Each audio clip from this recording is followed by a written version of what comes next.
All right, the screen says that we are online. So hello and welcome back to Mike's Basement. You know what?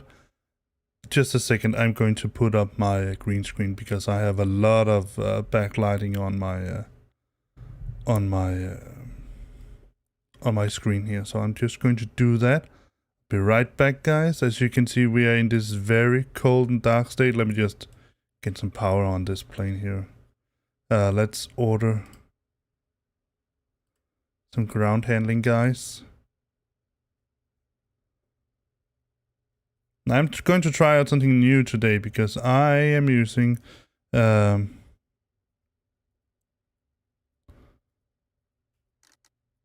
program that is called Radio HD, so it has a lot of features in it. That's pretty neat. Hello, Gatsby, or Gatsby. Welcome to the stream. Alright, so we have done that right now. Let me just try to do part of the checklist. Let's see. Yeah, that one. I'm going to test out to see how well it functions for me. For now, it seems to be pretty neat. Alright, let's see. Battery display. System engine masters 1 or 2 are off. Engine mode selector. Where the radar is off. Gear lever down. Wiper left and right off. Alright, we're ready to get some power on the plane. Ah, that's more like it. And let's get the external power on. Now we can turn off the flashlight and then set the dome to bright. Alright, let me see how this works. Let me just try to turn up the... Ah, it's pretty neat. But I'm just going to... This should...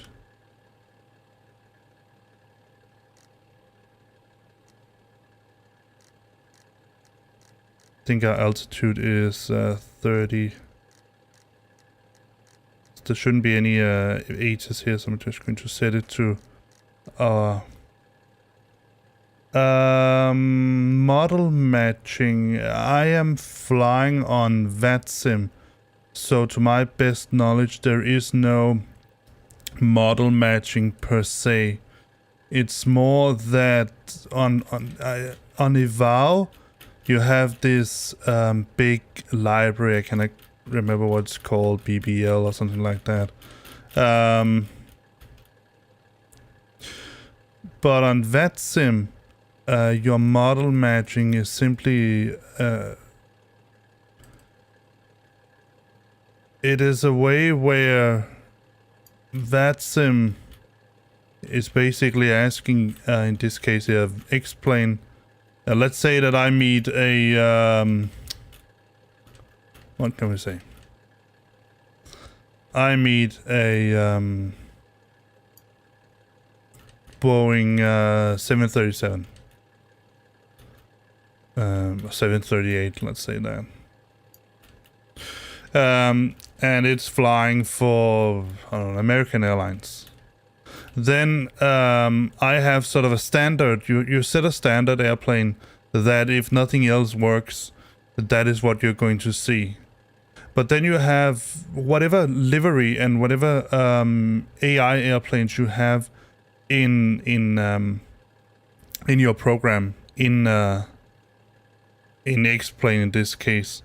If VATSIM can find a match between what it is getting reported by the one flying the plane and what you have inside X-Plane of AI airplanes and liveries, then you'll see that. Otherwise you'll see your standard plane.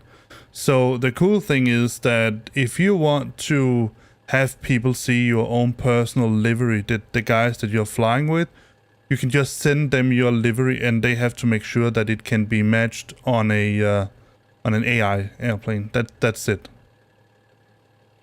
Let me just get my flight plan up and running. Desktop. Dropbox. Flight sim plans. And it was KEWR. Here we are.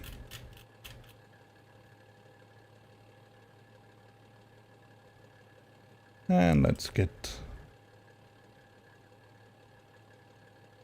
Xpilot up and cooking.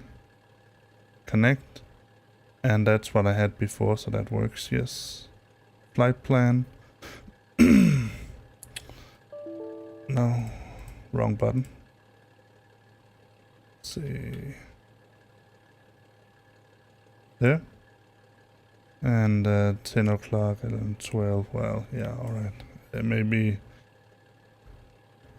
let's just say 11 to be sure, to 2 hours. Voice send and receive file. Yeah. We don't have anything that remotely resembles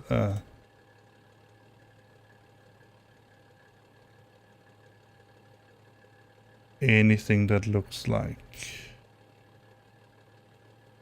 Alright, let me minimize that to tray. And I am online here as well. Let's see where it is. New York. On my Navigraph, I'm just getting everything set up just to be ready. I have VAS airplane toolbox open. PAX, let's get that set up as well. Start flight, fly with Korea, yes. Next. Yeah. Let's see, is that also? Yeah. 2 hours and 16 minutes. It says 2 hours and 19, so let's just give us a little bit more headroom and say 2 hours and 30 minutes. And probably around 50 minutes to get started. We are going to use the SAS A321. We're flying with... Alright, so let me use the this one instead. That was less.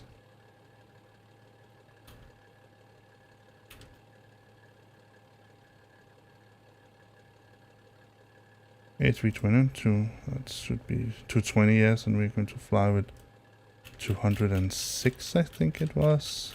206 passengers, yes. And everything else seems to be fine. IFE, we're not going to start that yet. Let me... Did I start up? Ah, I didn't start up that.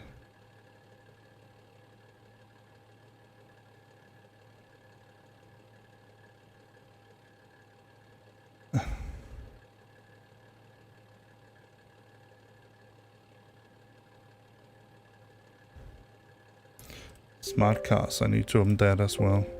Oh, I did already. Oh yeah, there it is.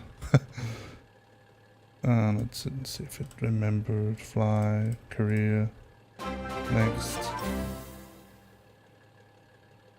Thank you for following, Gatsby. It's very much appreciated. And A321, 206 and 50 minutes. Everything else seems to be pretty okay. Alright, and it is here, so we're flying on VATSIM, 206 passengers, flight level 340, route. Oh, it wants a route also, so let's take this, but not the tie, less at 6, that must be it. Copy.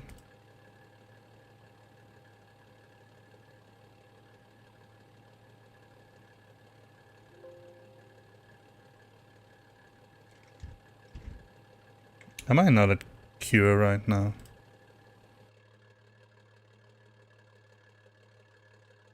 Why the... Why am I there? Alright, fair enough. So, alright, so we're going to...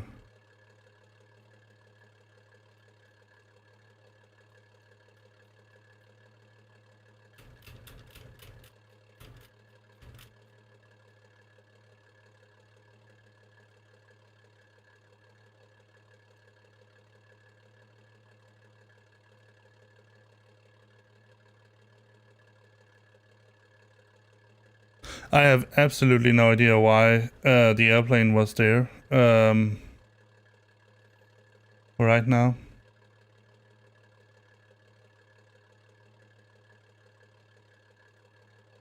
But I'm going to hang up my sheet while we wait for it to load. Be right back. You can hear me fumbling around in the meantime.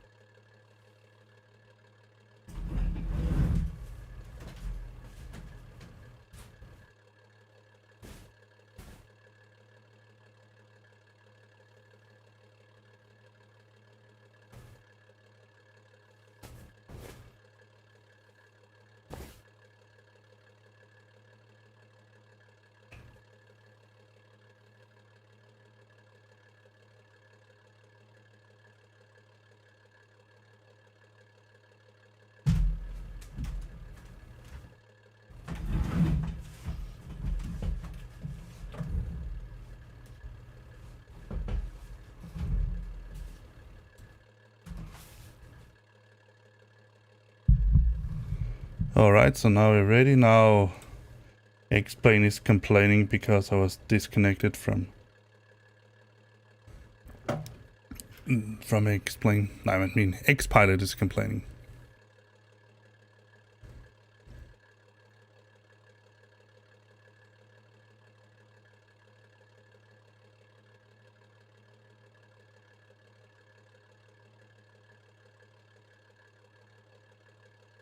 So now we're just waiting for... But yeah, just to sort of complete the answer to your question, Gatsby, when you fly using a VOW, then you will... let me just reset this. It's connected Jetway. And get the lights on. Let's just check. Engine levers, all of that is set. Radars off. Gear levers down. Wipers are off. Let's turn on the batteries. And external power. And now we can turn off the headlamp here. Set the dome light to bright. Let me see. Yeah, that's really low frames.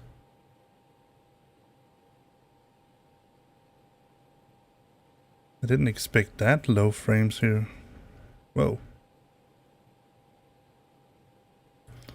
Apparently when I look up the frames. Alright, let me see if it's something with the X-Enviro that I can... Let's turn this down to medium. See if that helps. Maybe. Alright, now we need to start a little bit over here. Fortunately, we didn't get that far. I need to open my... Where is that? Normal checklist here.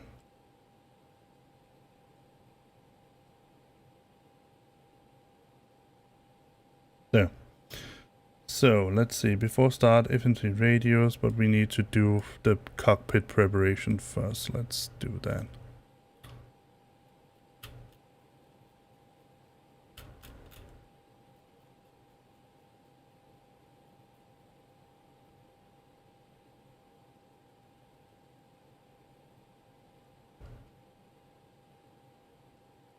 Before we let the passengers on board, let me just connect to VATSIM again, and just to be sure, KEWR, blah, blah, blah, blah. File flight plan, just to be absolutely certain that I got it. File, let's see, over here. Let's go to the Copilot, that's a little bit easier.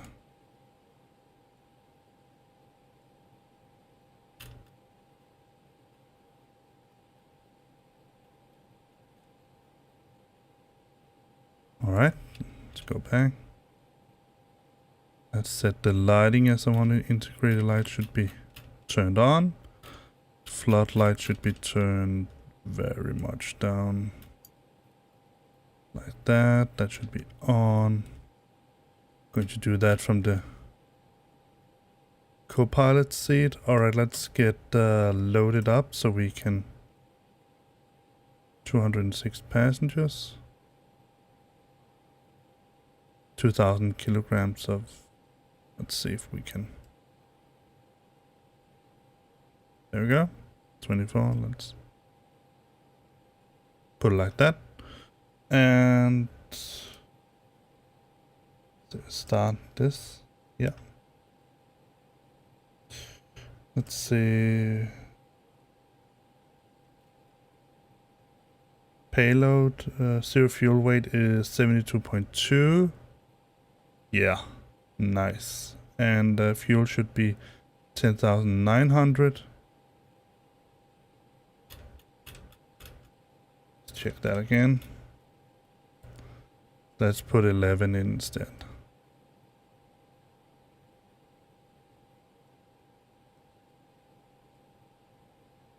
There we go, because now I can minimize this so I can see any comments. Then we can go to, let's go to open the checklist. So we already did all of that. We're almost there.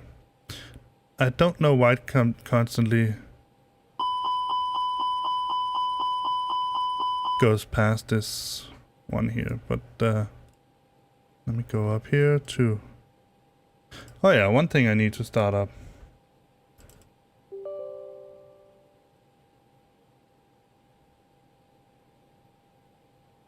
So let's see, it's Newark.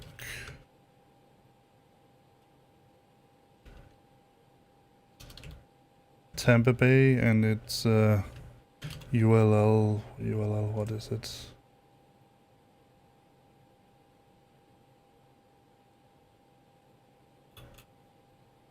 (1640) 1640. There we go. Into here, and let's where is that? Fly laptop. Let's refresh. There we go. Now you should have that as well. All right, where did we? Let's go into KTPA. See, I would love for them to make this so you could have it reload this automatically, but now we can turn seatbelts on, turn this and turn this on. And let's put this to centered. Yes, next. Already did all of that. We already did the door page. Let's get some catering here. Ground handling. Let's get the ground power unit here. Let's get the catering guys in here. And the fuel truck. For now. Let's get this driven up as well. And let's go to Tolis and open this door, and let's open these as well.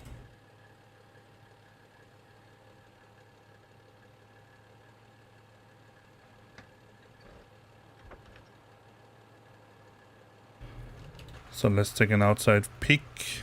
It's a nice morning here, so we should have some stairs coming up to the plane. There they are. But let's continue in here. So, oxygen, okay, hydraulics. Yeah, I didn't say hydrogen this time. Ha! Is fine.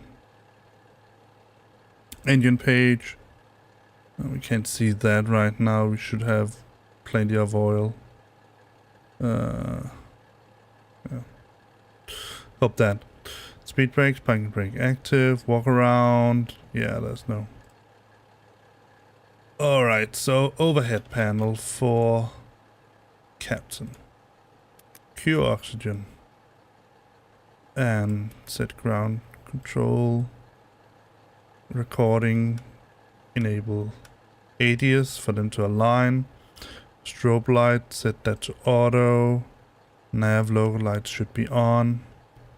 And we have all of that on. Econ flow, we have very many passengers. Let's set it to high. Cockpit temps, they are as they should be. Fuel pumps. Let me just try something. There. Engine fire test for 1. Yes. For 2. Engine for 2. We got that. Standby horizon. Let's get a meter for current airport. So meter KEWR. Let's see. Let me just see if I can get a wind for Tampa Bay. No, it's still down. Let's see. 299.8.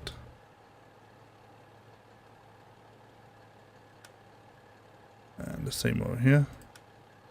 Let's turn it up to 299.8. There we go. Alright. Gear levers down. Pressure for brakes and acupressure is as it should be.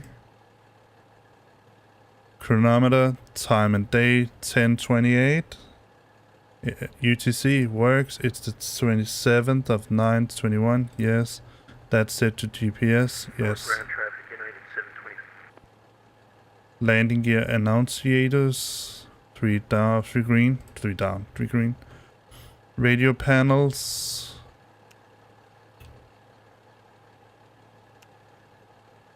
Ground traffic, United 721, push and start from gate 107, taxiing to 22 right. Let me just get a piece of paper and write down my gate position because I always forget that. And I don't think it's written here. So let's see.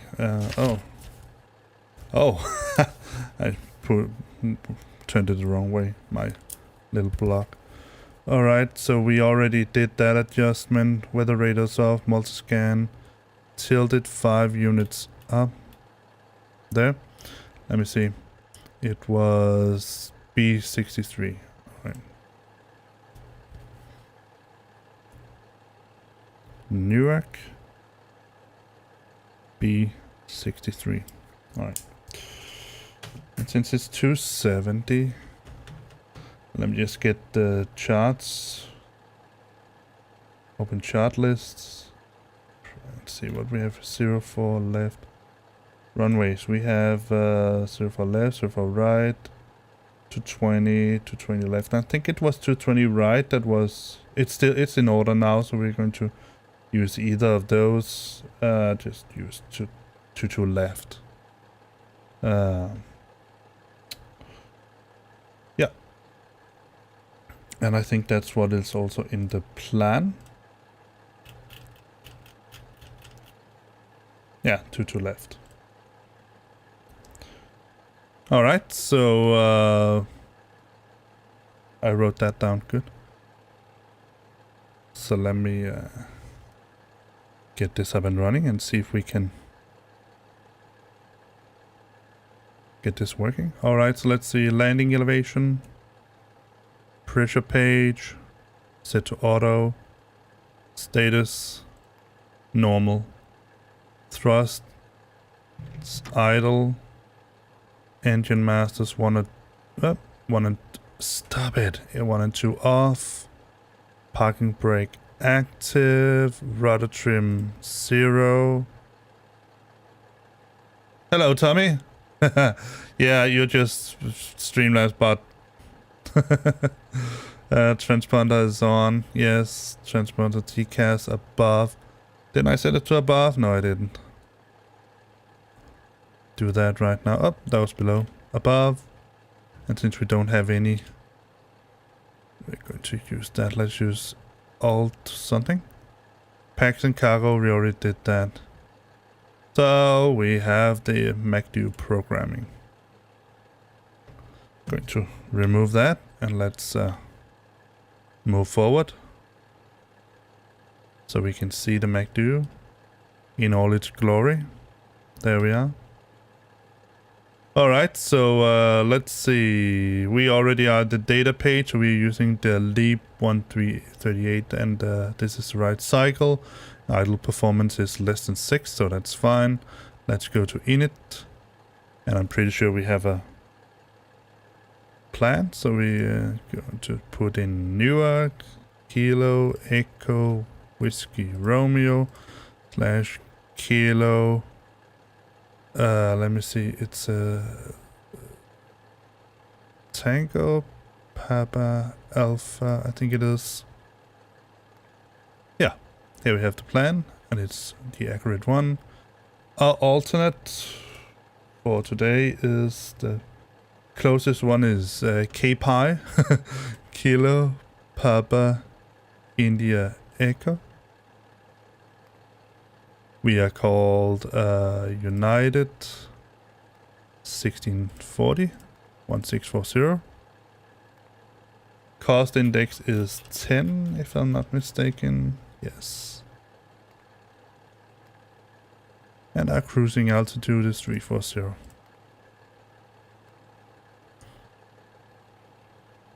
IRS, they are still aligning, so it's fine. Wind, let's request wind here. There we go. I don't know, it looks really weird. Let me put in my own, what I have here in the plan. If you're writing something, I can see it now. Alright, let me see. Where are the wind data? There they are. So we have the climb wind. Let me just pop it out. And it's a little bit easier to work with. So let's clear all of this here. Alright, so I'm going to use so we have 284 50 330. We have 293 048 270. We have 293 41 200. We have 293 37 293 37 140. And we have 287 28 060. Go to the next. Burver. I don't have that. Let me see if I can find it in the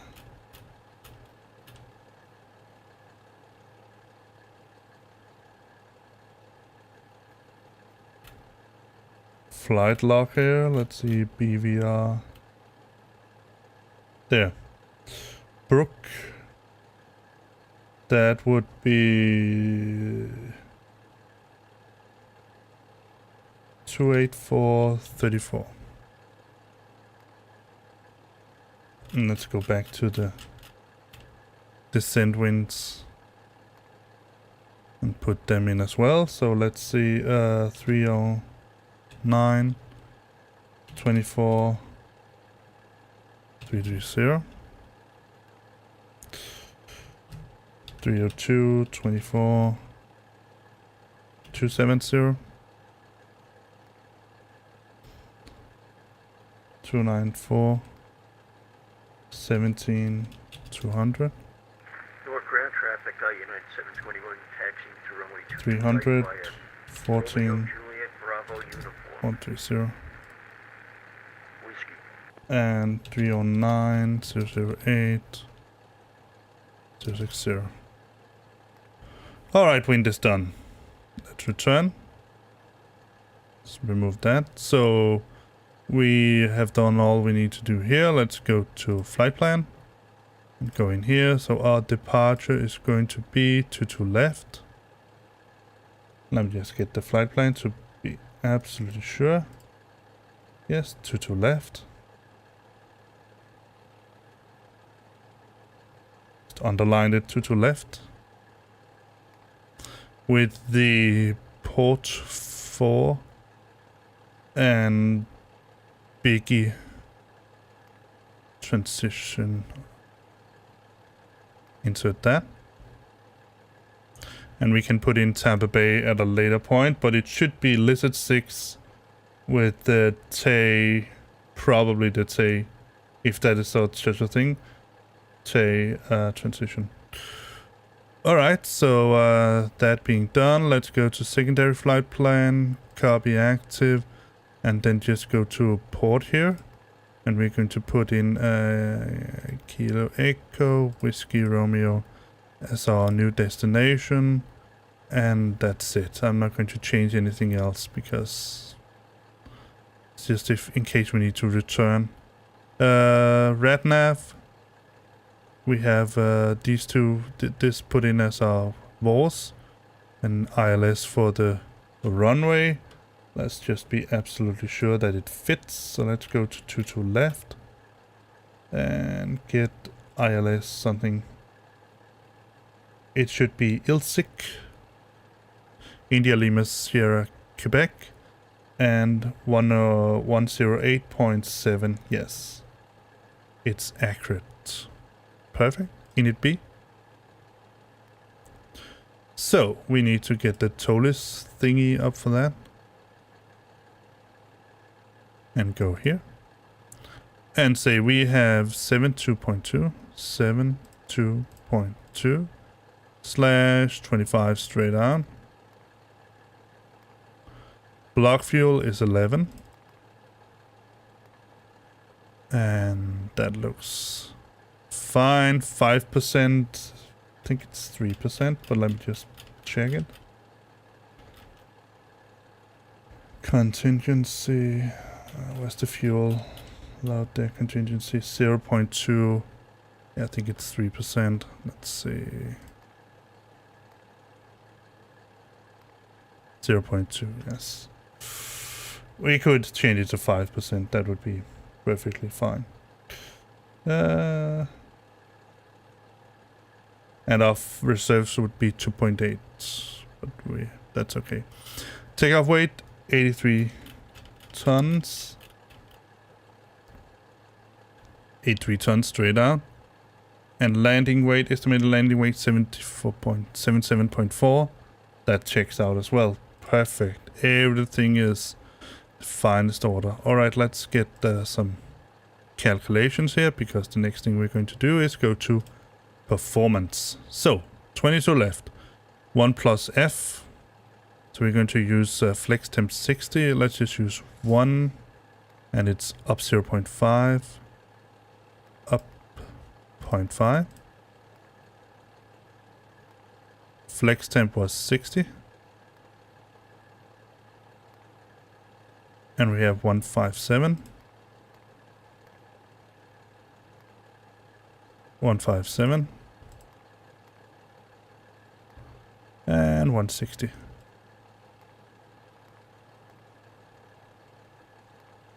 Transition altitude is set.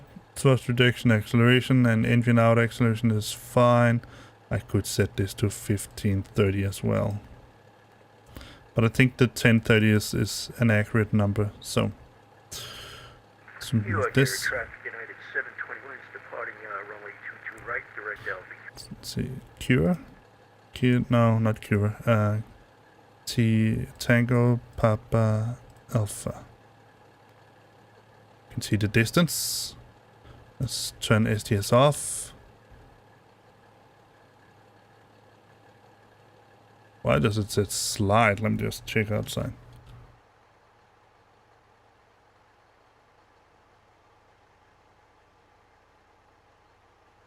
Alright, let's get some cargo here. Let's get these trucks to move away. We already got the fuel, so we can move these away. We can make the fuel truck go and the catering trucks.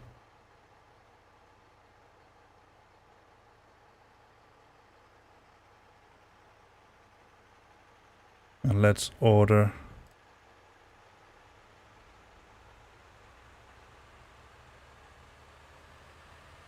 some cargo instead, cargo running. It's beautiful, nice United livery here in the early hours. At close to New York, Newark airport. There we go. Let's see, are they still open? Yes, the cargo door is still open. Let's close these doors here because we don't need them to be open anymore. There we go. Alright, let me just get the pedals registered and set. There we go. Feetspark, welcome to the stream and hello there. Hello there. Alright, since we don't have any, let me just check this out now. So since we don't have any, oh,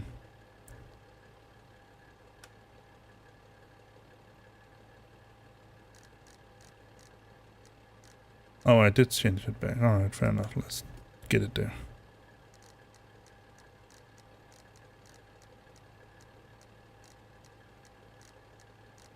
Let's set it to 34.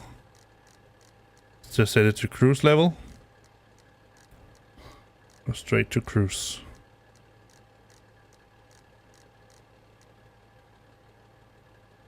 There. Newark to Tampa, yeah, that's right. And constraints on. Let's just check the... Well,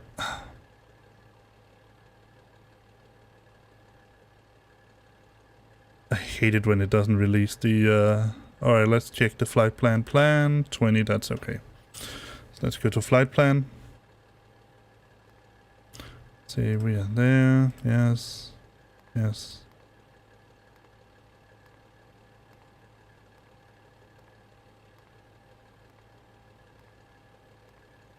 Try to increase it a little bit, the range. And Tampa Bay, so we don't seem to have any weird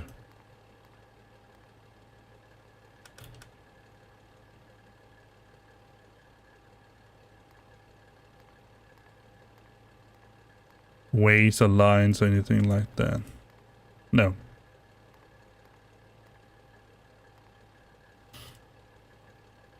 Perfect.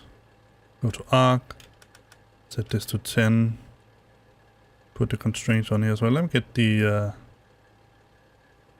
think there's anything else we need to do. So right away we have seatbelt sign turned on. All right, let's let the passengers get in. Now, because I don't want to have us to wait. What? Why did it change that? All right. Let me see. Flight time. 2019. So let's say 2030. 2030 minutes, just to be sure. And I don't know why it changed all of this. 50 minutes. And A321 231, and we have 206 passengers. 6, yes. Next. Yeah. Stop. Alright, so let me get the X checklist up and running again. So we did all of that.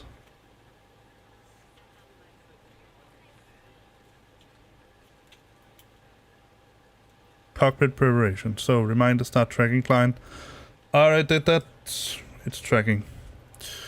Let's see. APU master switch on. Let me see how much time do they expect us to use before. Are we almost done boarding back there? 15 minutes. We're still boarding. Let us know if you need anything. Yeah, let's just turn it on. No. No. We're going to wait a little bit. Let's see.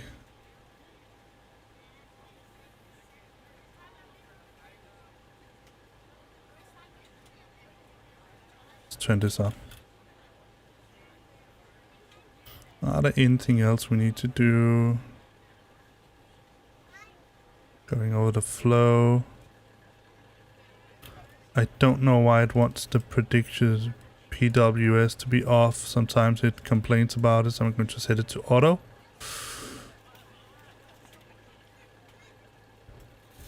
We are set for call one. Yes, let's turn the audio down a little bit. Not much, but just enough. And we have set...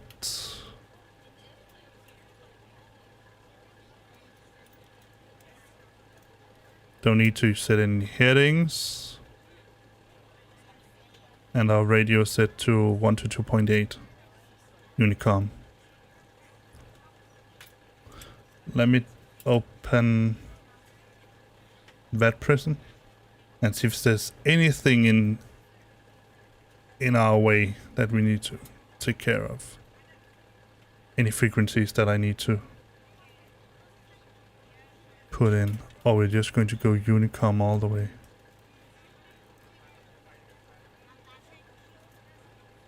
This is pretty early in the US, so it's Unicom all the way. Fair enough. I can turn this off then. For now.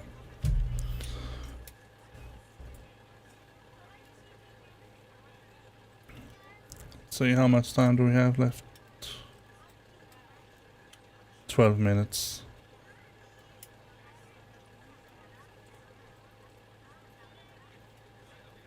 When we're about to have 10 minutes left, I'll start the APU. Because it needs to warm up for about 20 minutes or 20 minutes. 3 minutes or so. And I would like to say again, like I wrote on the Discord, yes, obviously, if you're not a member of the Discord channel, then please go and do so. You can write !Discord in the chat, and then you should get a link. In there I will write any useful information you need to know about the upcoming streams, about if streams have been cancelled or anything like that. But today I wrote in there and told you that I have my daughter home with me today. She's ill. Not something terrible, it's just, it's something like common cold or something like that. But it's enough that we are keeping her home from daycare in order for her to get well enough to get there. Let's see, 10 minutes. All right, let's turn on the APU master switch and start. Oh, maybe that was a little too early. There we go. All right, let me get a. Maybe I should let you see that as well. So we're going to go into AV tab here. Make this a tad bigger. Go to airports and KEWR. What was that?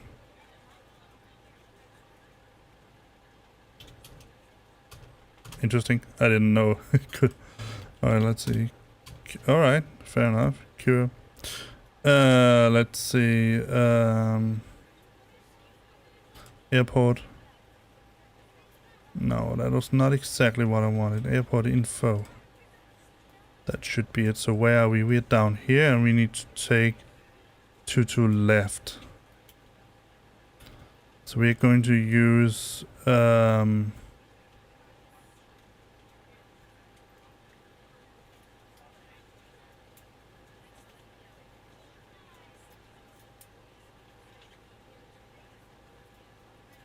let's say we're going to push back facing north, roughly. On behalf of the cabin crew, I'd like to welcome you aboard our flight. As you I find forgot to your seat, set the be sure to clock. place your larger carry-on items in the overhead bins and smaller items underneath the seat in front of you. If you have trouble finding a location for any of your carry-on items, please use the flight attendant call button over your seat and somebody will assist you. If the overhead bin is full after you put your carry-on inside of it, please close the bin as a courtesy to other passengers. Once all your items are put away, please clear the aisle and sit down in your seat to allow other passengers to find their seats as well. If you are seated in an emergency exit row, please read the exit seating responsibilities in the safety card in the seat back in front of you. Please make sure you are willing and able to perform the actions required. If you are not able or prefer not to perform these actions, please let a flight attendant know so you can be received. You are free to use your portable electronic devices during the boarding Alright, process. so we are We going ask to that larger use electronic devices Romeo are stored Foxtrot and Thank then you and welcome aboard. I don't know if this is no, wait a second, let me see. So this is where it's a little bit hard for me to figure out what the heck these are called, but let me see. Romeo Foxtrot and then Romeo all the way down to JFK traffic. crossing runway 29 and then Zulu. Let me write that down. So taxi to 22 left via Romeo Foxtrot, Romeo Zulu, and then hold short. Alright. Pretty sure all of this taxiway down here is called Romeo. Oh yeah,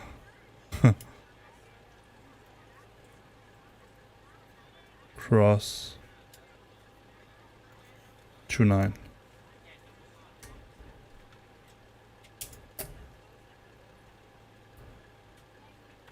Let's move this for now. Let's see, 2 minutes.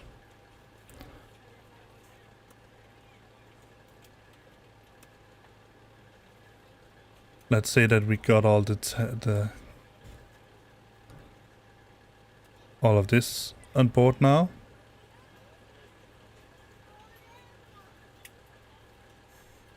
So yeah, that's set. Barometer set local. Can get another meter now just to be absolutely sure. 2998, yes. Altimeter. Initial climb, we already said that. FD switch, yes. ND display, arc, constraints. That fits. 3 minutes. Let's turn the APU bleed on. There we go. External power. Let's turn that off. And we just need the passengers to get on board and then we can close the doors.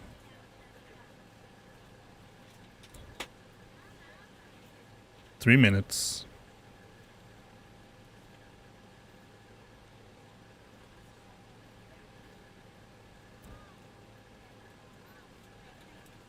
Alright, let's pre-plan the pushback while we wait. And this time we're going to go... Pretty sure it's a better idea to get pushed back this way here. Down here.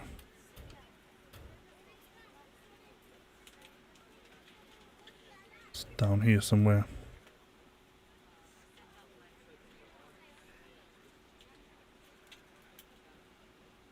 Ground to cockpit. Plan acknowledged. Call me through the menu when you are ready.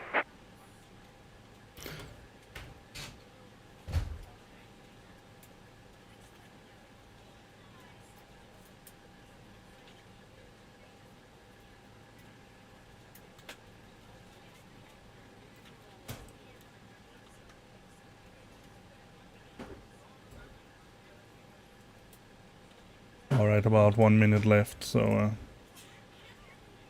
they're almost done.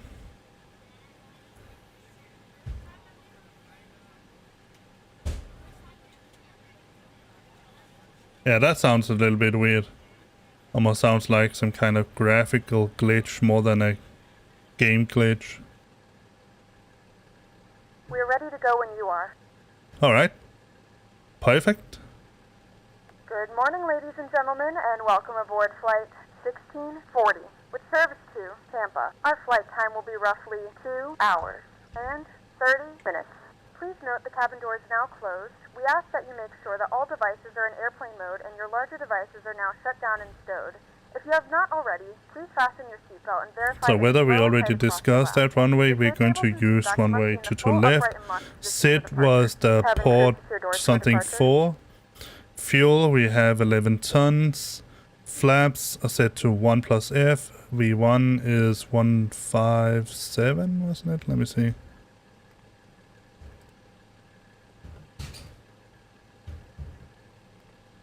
157, V rotate, 157, V2 is 160.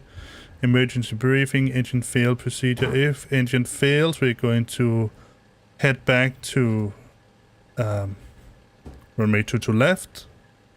And everything else we're going to continue with the flight. And we already checked that the fuel on the ECAM, it says, where's that here? 10.9 yeah, it doesn't exactly because we turned on the yes, we already did that. Perfect. Alright, let's see. We're going to contact ATC. We already basically got all that because we don't have it. Alright, let's turn on the beacon and have the jetway disconnect. And contact ATC. We're not going to contact ATC, but we are going to say... What is it we called? UAL 1640. I already remember my... forget my... Newark traffic, United 1640, pushback engine start at Bravo 63. Newark. Alright, let's do this. So we start pushback.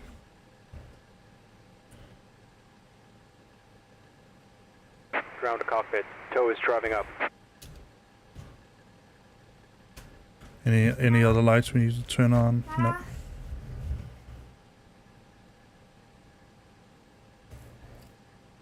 Du har ikke fået klippet den ordentligt, du.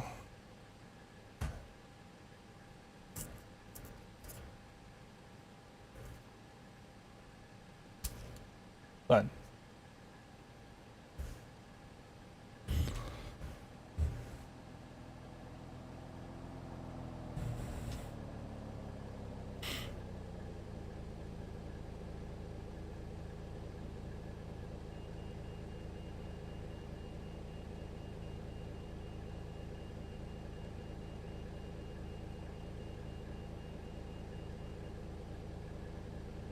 Okay, all doors and hatches are closed. Ready to connect.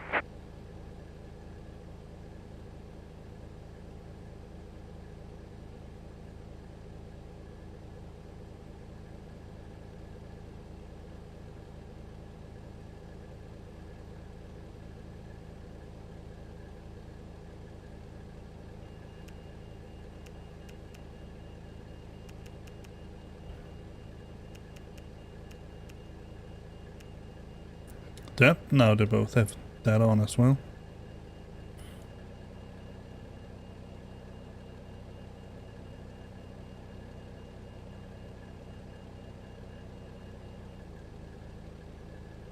Tow connected and bypass pin inserted. Release parking brake.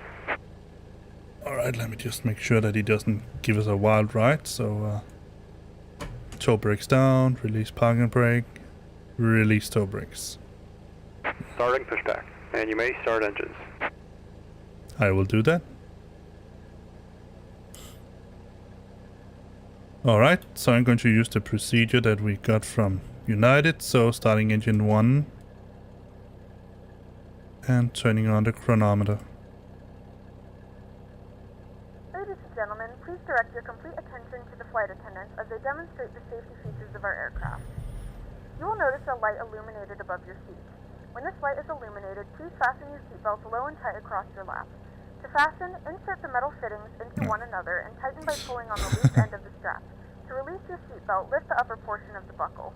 We suggest that you keep your seatbelt fastened throughout the flight as we may experience unexpected turbulence. There are several emergency exits on this aircraft. Please take a few moments now to locate your nearest exit. In some cases, your nearest exit may be behind you. If we need to evacuate the aircraft, floor-level lighting will guide you towards the exit. In the event of a decompression, an oxygen mask will drop in front of you. To start the flow of oxygen, pull the mask towards you. Place it firmly over your nose and mouth, secure the elastic band behind your head, tighten the strap if necessary, and breathe normally. Although the bag does not inflate, oxygen is flowing to the mask. If you're traveling with a child or someone who requires assistance, secure your mask on first and then start chronometer. Keep your mask on until a member of the crew advises you it is safe to remove it. In the unlikely event of a water landing, a life vest is located in a pouch under your seat or between the armrests. When instructed to do so, open the plastic pouch and remove the vest. Slip it over your head. Wrap the straps around your waist and buckle at the front. Pull the strap to tighten. To inflate the vest, pull firmly on the red cord only when exiting the aircraft. If your life vest does not inflate automatically, blow into the mouthpieces for manual inflation. Each vest is equipped with a whistle and light. If necessary, your seat cushion can be used as a secondary flotation device. Pull the cushion from the seat, slip your arms into the straps, and hug the cushion to your chest. Please securely stow all personal items. Make sure your seatbelts are fastened and seat backs and tray tables are all in their full upright position. We remind you that this is a non-smoking flight, and that includes vaping. Tampering with, disabling, or destroying the smoke detectors located in the lavatories is strictly So, prohibited counting down by for the law. 5 All minutes of this warm-up for the information and more engines. can be found in the safety card located in the seat back in front of you. We suggest reading this and let us know if you have Set any it to questions. Thank you for flying with us, and we hope norm. you enjoy your flight. Turn APU bleed off. Master switch off. Let's set the trim wheel position. Go to flight control. There it was. And if I'm not mistaken, it was up 0.5. Operation complete. There we Set go. parking brake. Setting parking brake, trim wheel, speed Disconnecting brakes. tow. Stand by. Speed brakes armed. Throttle trim set to 0. Let's set the flaps now that we are thinking about it. That's Dell. Just Dell. Hello, Dell.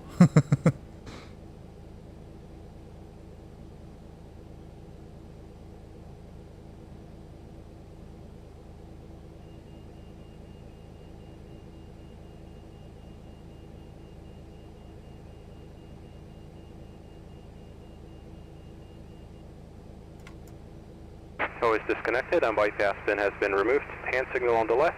We'll see you next time and have a safe flight.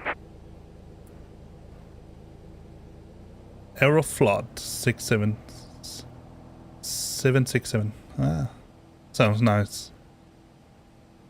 I just heard that somewhere around October, the last part of October 22nd or something like that, Tollers will release the A340. So yay! All right, let's go to flight control. Page 1 again, set flaps to 1+F. Let's see.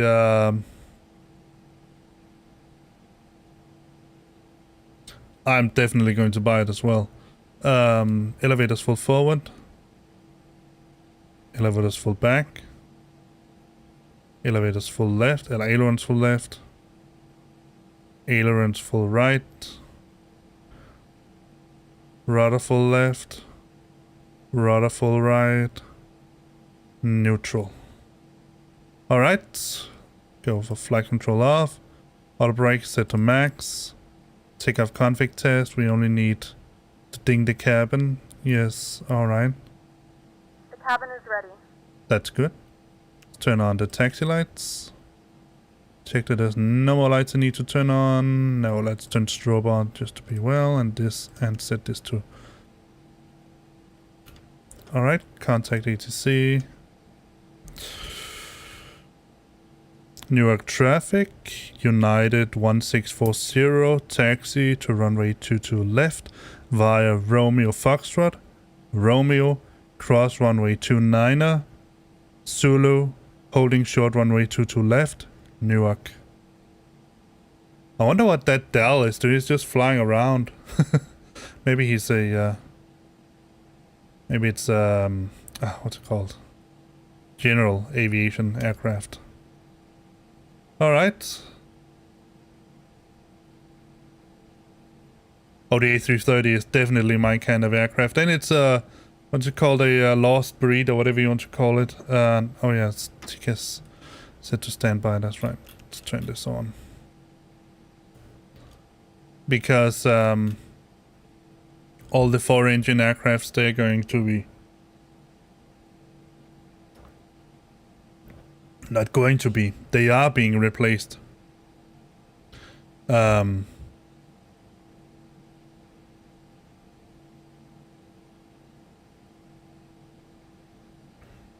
Instead of should be down here.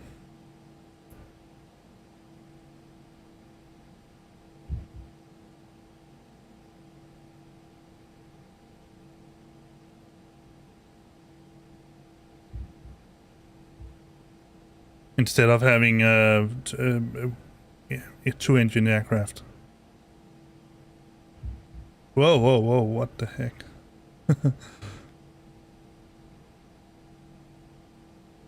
Felt like it slipped. But the runway conditions should be dry. I love that you can see the city lights in the horizon there. That looks so cool. Alright, let's slowly see while we taxi gross weight comparison. Well, we burned a little bit, but it was... Our takeoff weight should have been 83, and we're 83-100, so we're a little bit heavier. That's okay. Pitch trim set 0.5. That's what we wanted.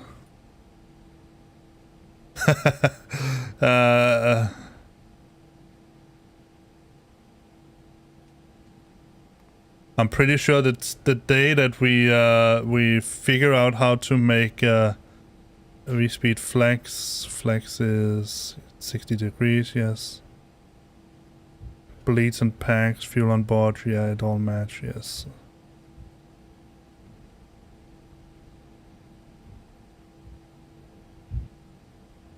I'm pretty sure that the day that we'll get VTOL airliners is the day we either figure out how to create an anti-gravity drive, or that we figure out how to make passengers weigh nothing. That would be my sort of initial take.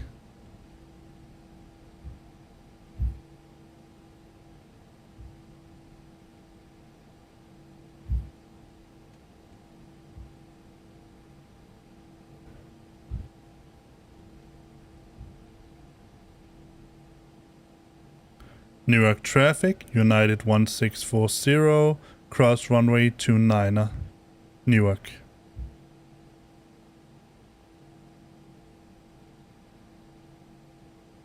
No, not even rocket boosters would do that, Feedspark. There's simply too much weight on such an aircraft. If you think about it, the only real... I mean, if you look besides helicopters, of course, the only real VTOL aircraft, functional VTOL aircraft that I've heard of was the Harrier series. And they were very, very takeoff weight limited.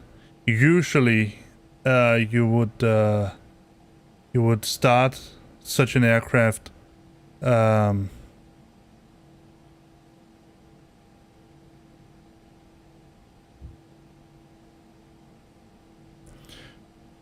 Newark traffic, United 1640, crossing runway 22 right.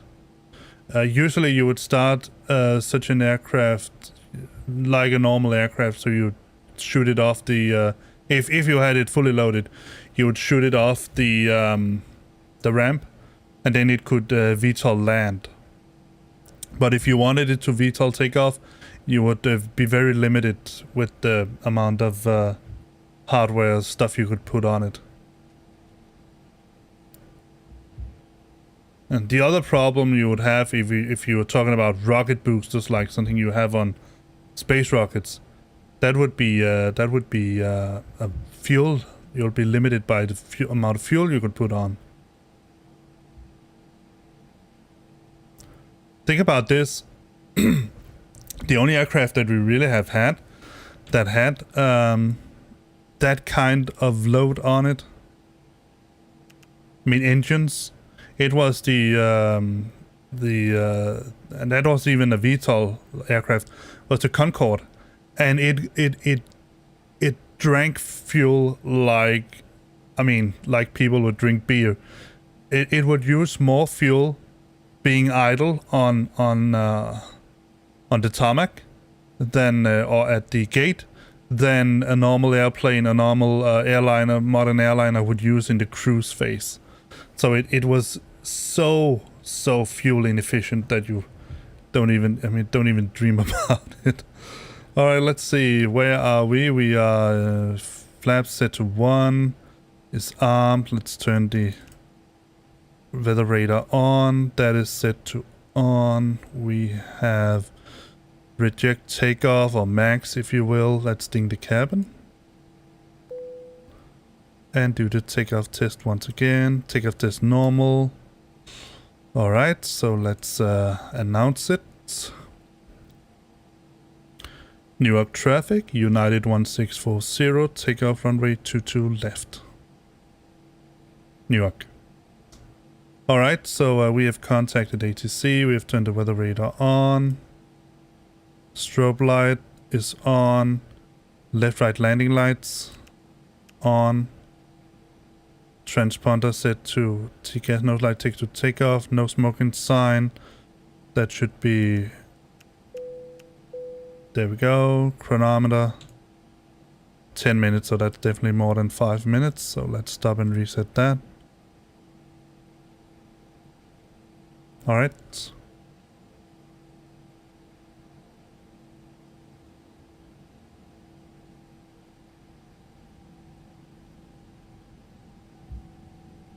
Just make sure that we don't need any more lights, that I've just not made an error here. No. Seems that all the lights we need are on.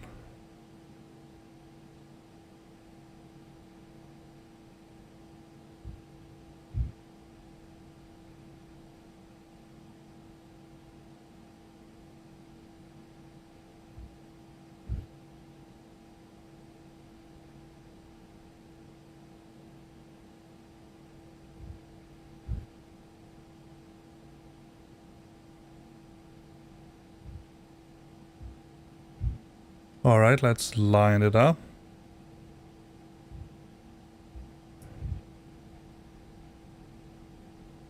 Looks like it's aligned now.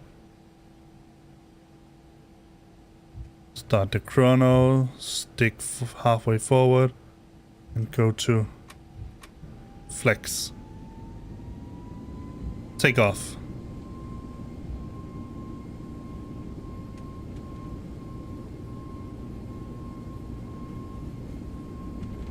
$80 knots. Release stick gradually.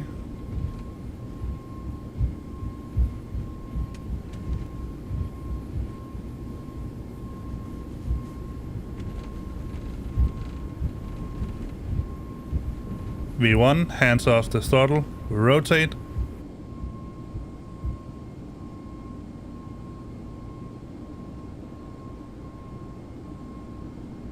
Positive climb, gear up.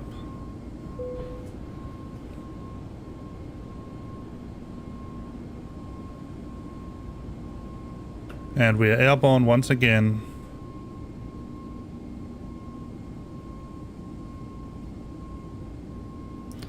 Alright, let me get this out.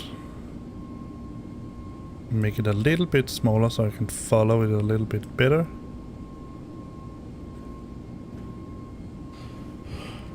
Alright, let's set to climb.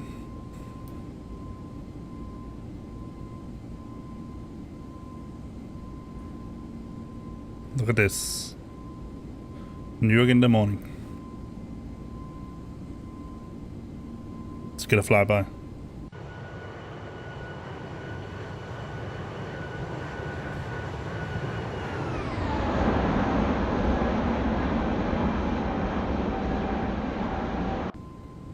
Oh, need to turn.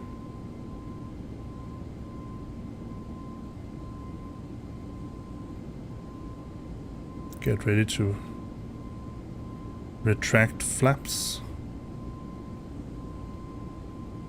There we go.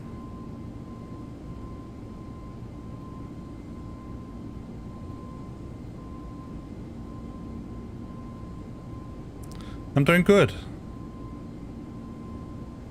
I'm a little hungry, so I'm waiting for the cruise phase and then go get me something to eat. It's about noon here, so it's lunchtime. No, it's the A321, but it is the towless.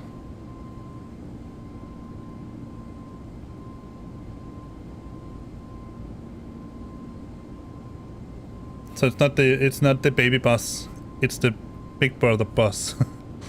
Alright, let's see, we already did that, yeah. Climb procedure, landing gear, autopilot. Yeah, I'm going to engage then when I feel for it.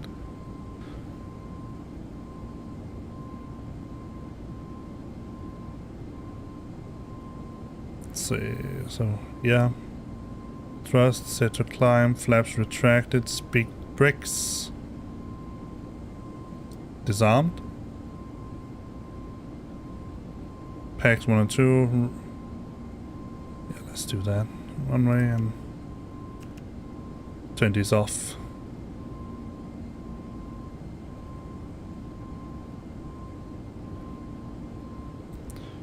No, it's one that I downloaded separately. It's two things. One is a program or a plugin, if you will, that's called X Checklist, and the other is sort of a build checklist for the A321. The people that edited it tried to make it so that it was more suited for the usual flow you do than an ordinary checklist where you would sort of jump around between the different areas. But it is fully loaded. I mean, it has a pre-flight and all of that in.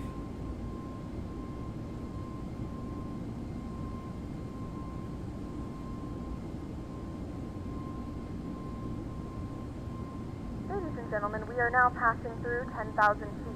You can now turn on your larger portable electronic devices.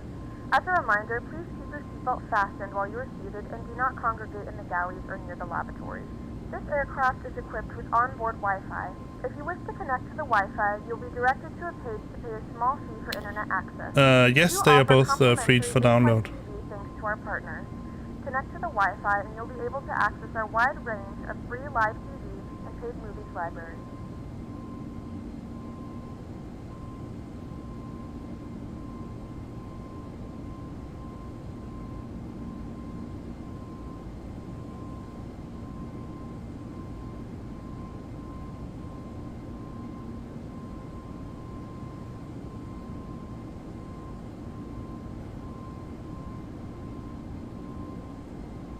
The PA, are you talking about?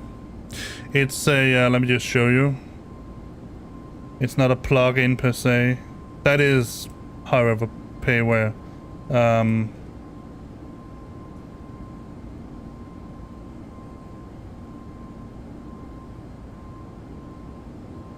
This one, it's called PAX, Passenger and Crew Experience. You can see here we have very satisfied passengers right now. Let's make it general. Ladies and gentlemen, from the cockpit, this is your captain speaking. We'll be reaching our cruising altitude soon. Everything's looking good up here in the cockpit. Please let your cabin crew know if there's anything that we can do to make this flight a little better for you. That's it. That's the program I'm using for that.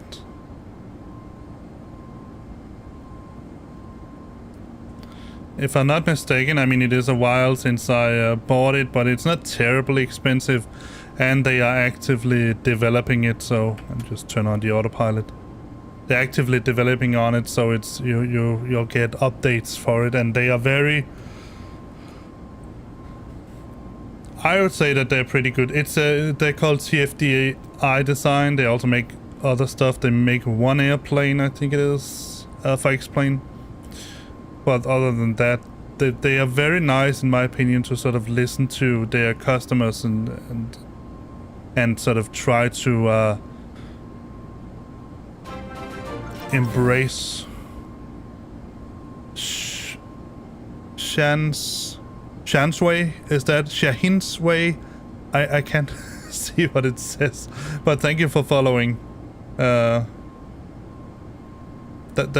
H and I think it says Shahin's way. Is that accurate? Sorry if it's not. Yeah. Alright, let's see. Be ready to set it to... Let's get another flyby. I love flybys.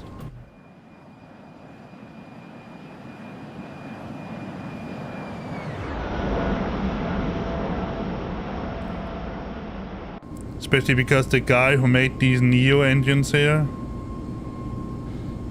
these are add-ons. Shahin. It's too modern.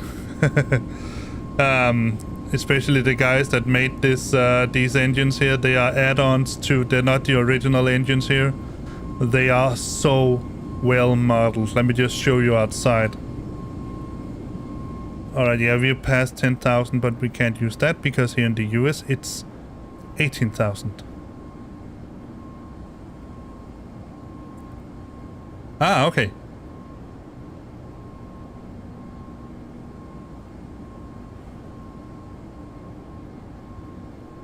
Yeah, I mean, my name is apparently, what do you call it? Hebraic? Apparently it means something like he who is as God or something like that. Standard, 20s off. It's Michael. I mean, that's, and let the passengers roam freely now. Airport button. Yeah, let's turn that active. Secondary flight plan. The flight crew has turned off the fasten seatbelt sign. You can now get up and move about the cabin. However, we ask that you keep your seatbelt Copy fastened when active. needed in case of unexpected turbulence. I didn't put any hard-coded. And optimal flight, let's... I think it's progress here. 355, yeah, that's fine. And EFOB at destination, that is 5.3. That's okay.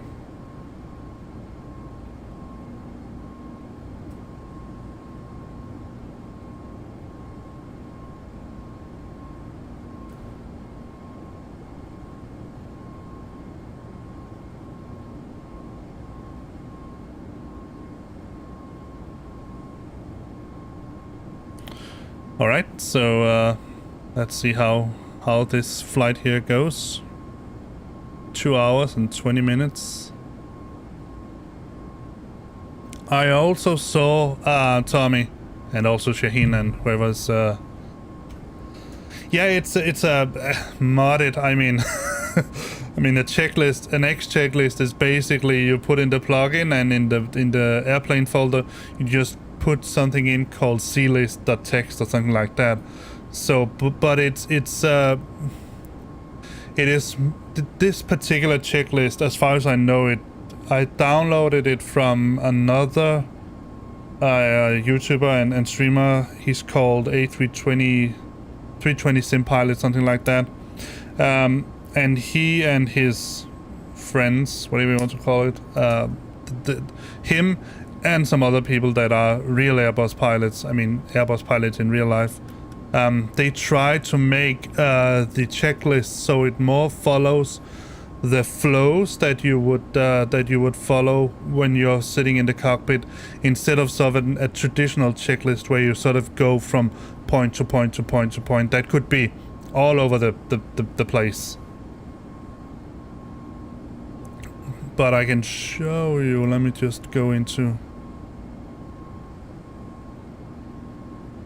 I would need to reload it, but there is a front page to it. If I can share it somewhere, I will. Put it on my Dropbox so you can get it there or something, and put the link into my Discord. That's not a problem. Or you can go to his page and get it there, obviously.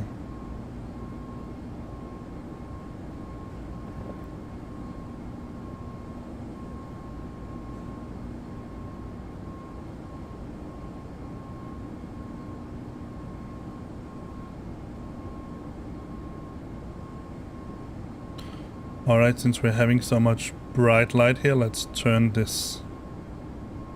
floodlight off and turn the integrated light a little bit down.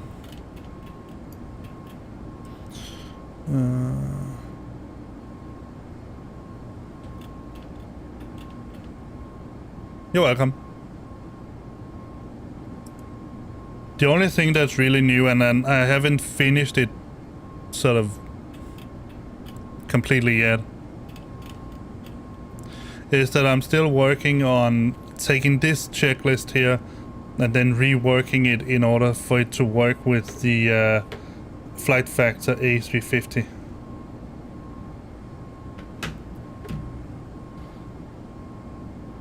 I would say I'm sort of probably around 70% done. So let's take a look outside.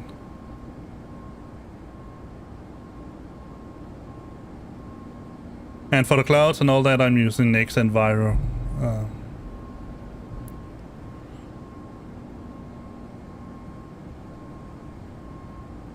Yeah, what I wanted to say is that I got access to the new. I don't have that, the JD 8030, so I cannot make a checklist for that.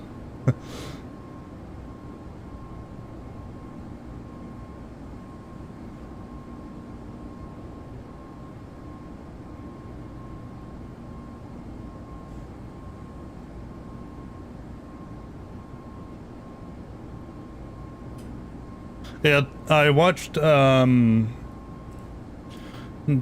online what's it called? Online stream of X-Plane. So if you don't know it already, if all of you don't know it already, the new version, the next generation of X-Plane is going to be called X-Plane 12. It is something that you have to pay for, so you have to pay for a new version of X-Plane, but what they have done is that they have added volumetric clouds. They have a new lighting system in there. We get an A330, vanilla A330 inside X-Plane 12. They have created a completely new weather system where they take information from various sources, NOAA, and basically, as far as I understand it, more or less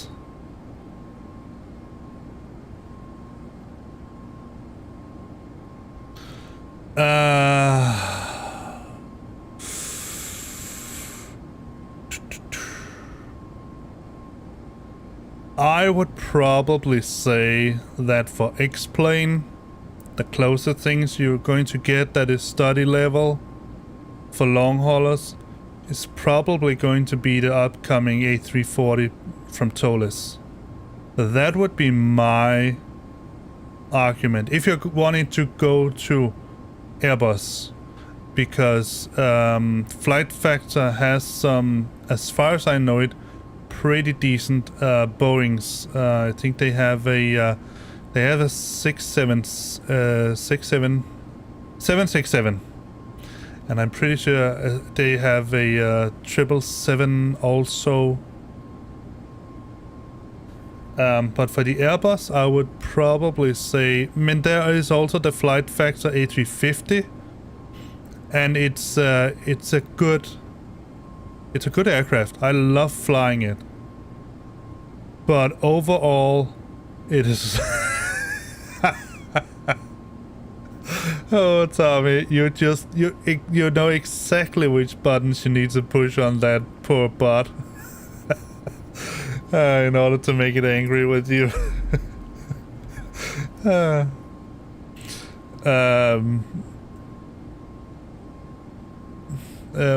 Why what? 10 out of 10? That's just because Streamlabs bot is very, as you can see, very sensitive about these things. I haven't set it up properly yet, that's why.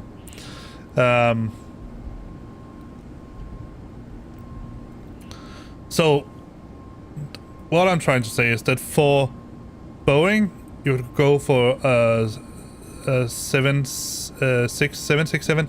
I'm not sure, Tommy, would that be considered? The 767 is, as far as I know, it's a wide body, dual aisle, if I'm not mistaken. But I'm not sure whether it is considered a long hauler. I'm pretty sure it is. And there's the 777 as well. I can't remember if Flight Factor has a 777. They have also for Airbus, they have the A350. I have that. It's a nice airplane. You can certainly use it for a lot of things. You can also safely fly, if you will, VATSIM flights with it. But it is not the same standard, I would say, as the TOLIS. That's just the way it is. There are still some stupid bugs inside it. For instance, you have this new modern, instead of having the traditional MacDo here, you have a modern glass screen. It's all glass, so there's no analog things inside it. But then instead of having these relatively small screens here, it reminds, the cockpit reminds a little bit of looks a little bit like the Dreamliner, the Boeing Dreamliner. So you have four screens for each pilot. So you have, let me see if I can sort of point it out. So you have instead of these two, you have one big screen here. And then you have a screen here. And you're pretty sure you have two. You have a screen here and a slanted screen here. And it's the same over here. You have a screen here and a screen here. So it basically everything, you have basically just one line of screens all over the cockpit. And so instead of having this traditional MCDU here, you're using a glass cockpit screen instead. But one of the things, so they have put in a normal MacDo down here that you can use, but one of the issues with it is that when you go into the progress page and go to report, it will only tell you the overhead waypoint, and then give you the I think you also get the estimated time of arrival and the flight level. But 2 and next, they are not mentioned. There's no name there. And instead of giving flight level, it gives it in feet, even though it does says flight level. So you can imagine flight level 34,000. That's pretty way out. But if you go into the traditional MacDo you have down at the bottom, it will tell you the same thing. But if you can live with that, the A350 is a fantastic airplane. You can definitely fly long hauls with it. But I mean, there is a sort of a technical difference because the A350 is modern in the sense that it's a 2-engine. So it's just like the NEO. It has these huge engines, and they are really big. I think the only airplane now that has bigger engines is the is it the 777X or 787X or whatever it's called, NX, something like that. Those engines are just humongous. So because dual dual engine airplanes are much more fuel efficient than quad engines. All modern airplanes, as you can see with the A330, the A350, and the NEO and all that, they are dual engine airplanes. The A340 and obviously the A380 are the only airplanes left now that are quad engine. And also because the dual engine, the reason why they built quad engine airplanes to begin with was in order to get a reasonable ETOPS rating. If you do, you know what an ETOPS rating is, Shaheen? I'm pretty sure Tommy does. If you don't know it, an ETOPS rating is basically the amount of time you can fly. Okay, fair enough. So in order to get ETOPS ratings to fly over the Atlantic, for instance, the engines was not good enough that you could do it with a dual engine. So by slapping on 2 more engines on the airplane, you had 4 engines, and you would, even if you lost an engine, you'd still have 3 engines left, and that is why you could get ETOPS certification that could take them across the Atlantic. But modern engines now, they are so good that they can easily get the same ETOPS rating. Even the A321 XLR or XL or whatever it's called, the really long range one, the one that Scandinavian is getting one of, the Sierra Echo Delta Mike Oscar. It is ETOPS rated, so it can fly from Copenhagen to Boston, I think it is. So the reason why they have gone to 2 engine aircraft now, dual engine aircraft, is because they can get the ETOPS. I think it's called EDTO now, extended diversion something ratings on these aircraft. So dual quad engine aircraft, so something like the A340, A380, the Boeing 747, they are an extinct race, phased out as quickly as they can. So yeah, maybe not the Boeing, maybe not the 747 and the A380, because these airplanes are so huge that there's nothing really that can compete with them yet. But as soon as they figure out a way to make a dual aisle, dual stored airplane on 2 engines, then both the 747 and the A380, they will be scrapped as soon as they can. And they are probably already exploring ways to get rid of these aircraft, simply because they are not fuel efficient enough with the quad engines. But in a sim, you can burn fuel as much as you as little as you care. You can set your cost index for long haul for 200 all the way. Just you get enough fuel on board, and then just don't care about anything, because there's no carbon dioxide limits in the sim. But in real life, they need to make the engines more fuel efficient. Alright, let's do a check of all the system pages now that we are in the cruise, and then I'll get a little pause and get something to eat. Alright, let's where's my all button? There's there. So, engine. We have used just about 2 tons of fuel, I can see. Oh yeah, let me before we do all of this, let me just see. Let me open PFPX, because I want to get a reading. I need to go to the fuel page. Fuel, not flight control. There we go. Alright, let's see.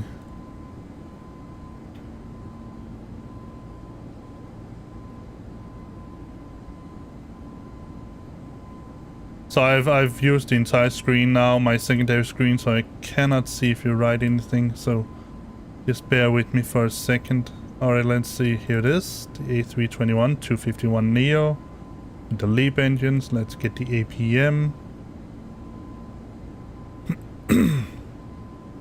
I thought I put some data in, but maybe I didn't. Alright, let's see. Gross weight is 81,100. Oh yeah, that's a little bit too much. There we go. Flight level is 340. True airspeed is 452, ground speed is 436, recorded fuel is 43, per 42, 43, 42, let's say 42 times 60, that's 2520.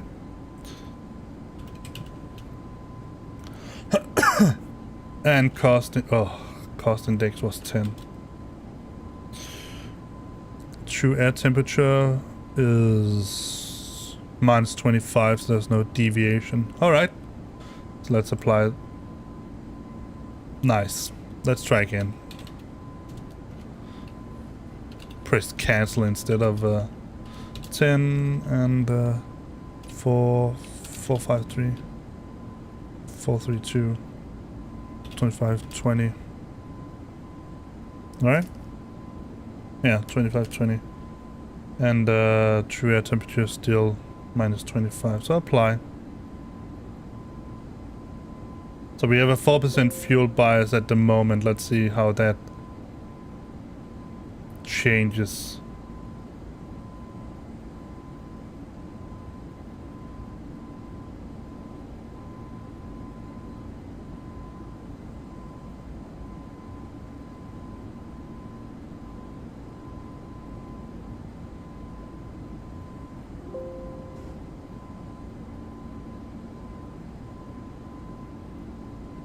Let me write these down because that's just because I have a duplicate of an airplane. Let's see. 78400 340.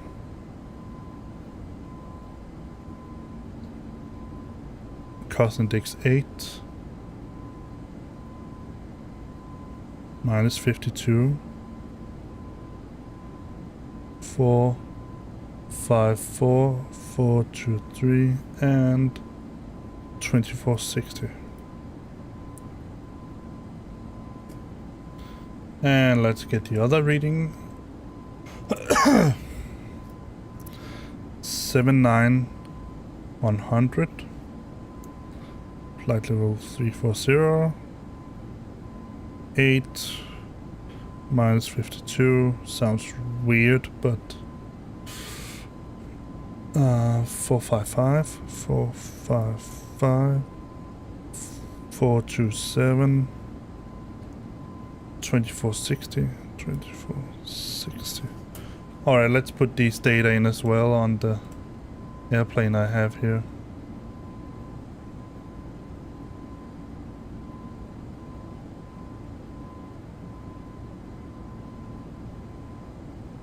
Add. Let me see. Pretty sure that was from the 26th. Let me see. Oh yeah, we don't need to look down here anymore.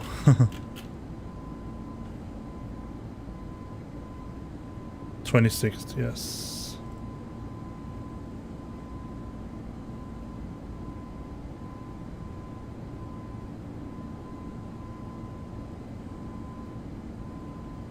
So, 79100 340 8 4 5 4 423 2460. Apply. Add.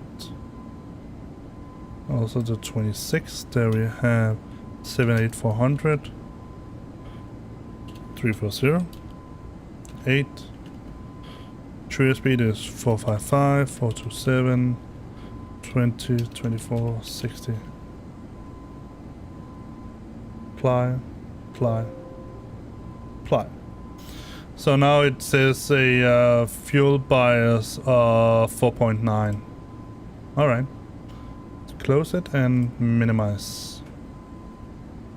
Alright, let's do the full scan before I go pick up something to eat. So, let's go to engine. So everything looks green here. Bleed. It's fine.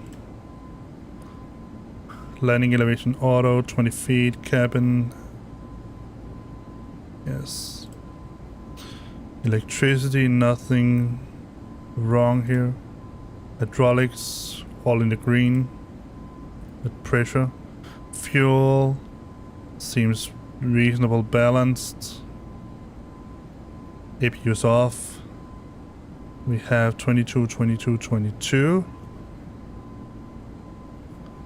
Oh, that's a long flight. But not that long. And all doors are obviously closed. That's good. Wheels, they are just fine.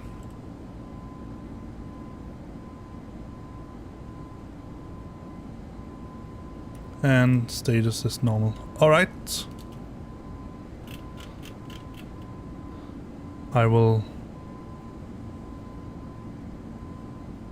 see if there's anything. We are there, alright. So roughly halfway there, it seems.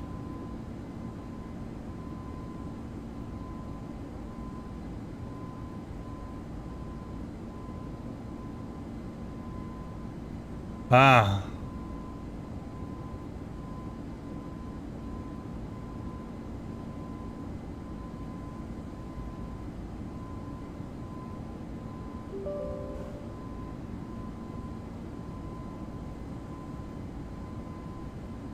There we go. Let's see. I forgot that I set it to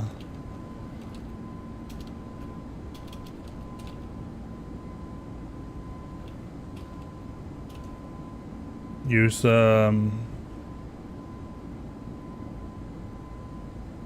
Microsoft Flight Sim instead, so that's why it didn't give any data up here. Oh, there's a little time yet, so I will do this and turn off the audio. I'll be right back.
As you can hear by me coughing, I'm back. Alright, let's see if we have gotten anything new here. Nope, still nothing. Let's go to the flight deck. See how things are looking. Things are looking pretty decent. Our EFOB is still about these 5.2.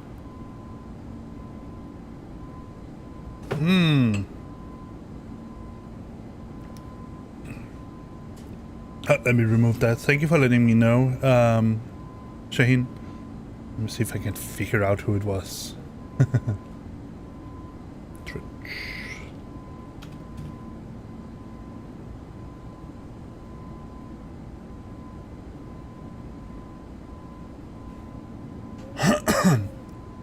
The latest one following me is Feedspark and Shaheen.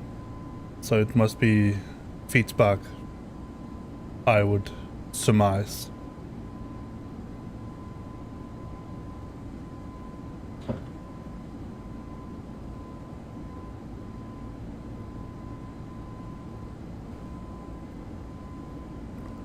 Yeah, like I said in the start of the stream, I have my daughter home with me. She's ill. She has a cold, something like that, and I just had to make her something to eat. It's like here in our family, we have sort of a tradition that says that when you're ill and you're at home, you are allowed to get warm toast, roasted toast, bread, and some kind of juice. So that's what she's getting right now.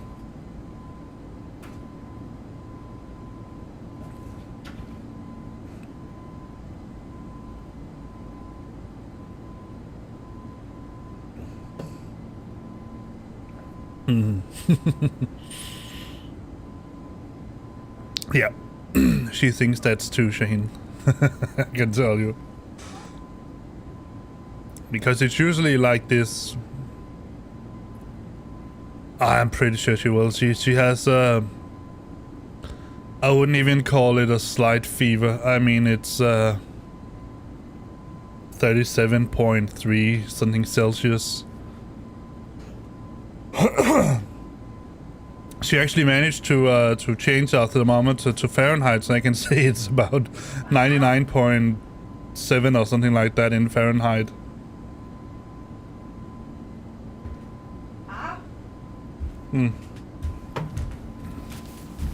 Ja. Min computer sagde lige, der var 15 minutter tilbage. Let me lige check now. And yeah, my son is home with me as well, as you can hear. He just came home from school. Let's see.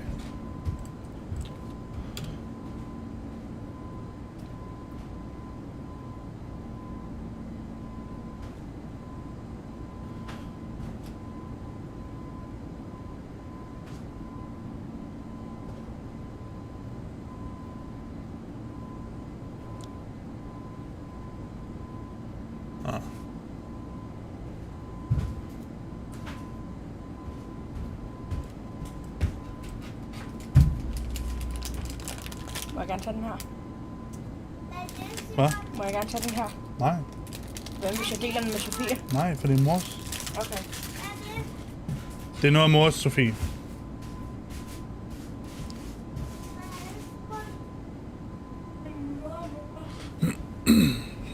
All right. So let's see.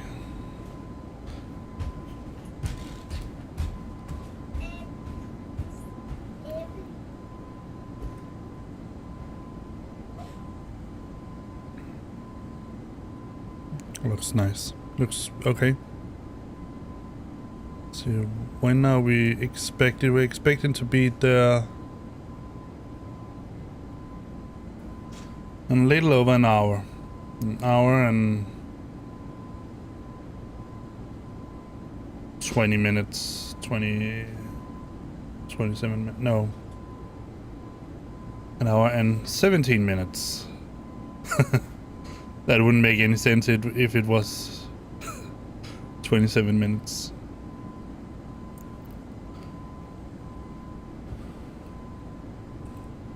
So let's set up, let me get a meter so we can figure out where we're going to land.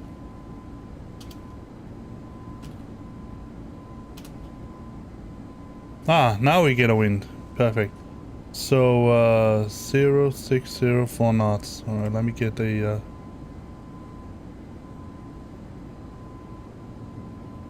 comms. No. There we go. Approach. So we have 010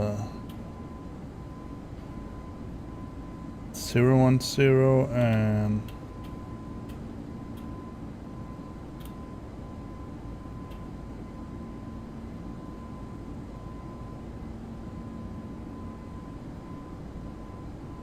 so 01 left is what definitely makes most sense.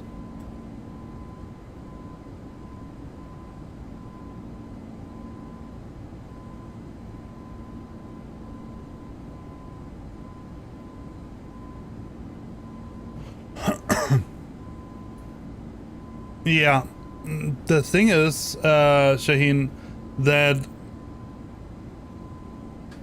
the weather radar you see on Microsoft Flight Sim, for example, is very unrealistic. Usually, you have to know or think about that. Well, I can see that it's not enabled now, so I'm just going to flip it around a couple of times. All right, so let's go to system 2 then, if that helps. Let's see.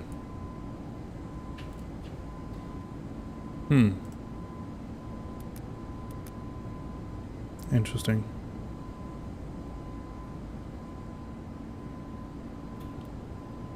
Let's try to turn this off and see if that helps.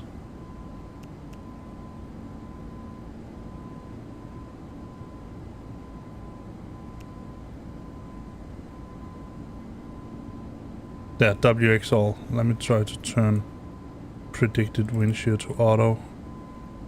Yeah. So what the weather radar does is that it tracks raindrops. So it gets a ping, if you will, of a bunch of raindrops, and then it can see by using Doppler shift which way the weather is moving and if there's much movement in the drops and all that. So the weather actually has to be quite severe before the weather radar would give you anything. So usually something like storms or no, not clouds. If you pick up any kind of radar service you have from your local meteorological station, you would see that the only thing the weather radar shows you is rain. It's precipitation, not clouds.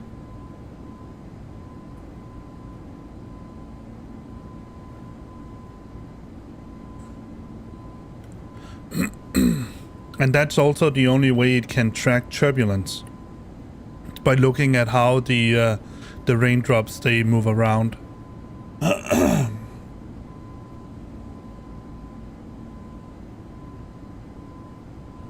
And that's why we have satellite images to track cloud movement and see where they are. But yeah, the radar system, the Doppler radar system can only pick up raindrops. I think it also can pick up, I mean, it has to be as big as raindrops or bigger. So I think it can also pick up hail, but not clouds in themselves. But you can say that where you have rain, you also usually have clouds. So, but you can go into X-plane, and then if you have you only use the vanilla weather, you can take a preset that's a rainstorm or something like that, stormy weather, and then the weather radar will definitely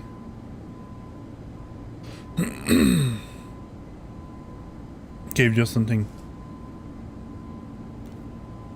if you have dangerous clouds in front, I would say that dangerous clouds usually also means storm weather of some sort. And when you have storm weather, usually have rain, and then you can track them by the weather radar. So, but generally there are two ways that you can get around this. The first thing is that this is where it differs obviously from us playing here on a sim, and then from what goes on in reality, because in real flights, the pilots would have their dispatch service helping them out. So for instance,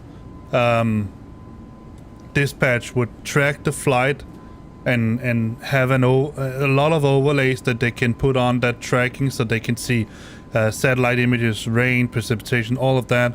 And then they could say, they could give me an ACARS message saying, you have stormy weather in front, divert to this and this route, we'll take you around it. But since we usually, as we are flying now, are both our own dispatch, our own pilot, our own mechanics and all that, we'll have to do all of that.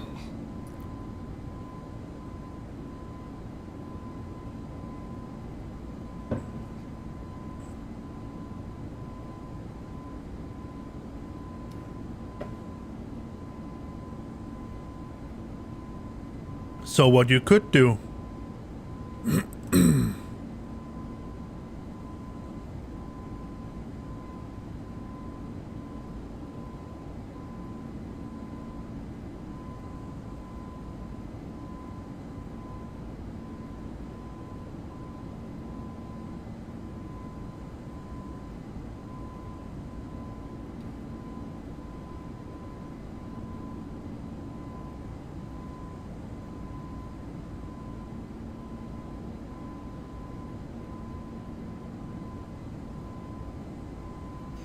what you could do is that you could find some kind of service that would show you where the weather is, and then use that service to guide yourself around the clouds.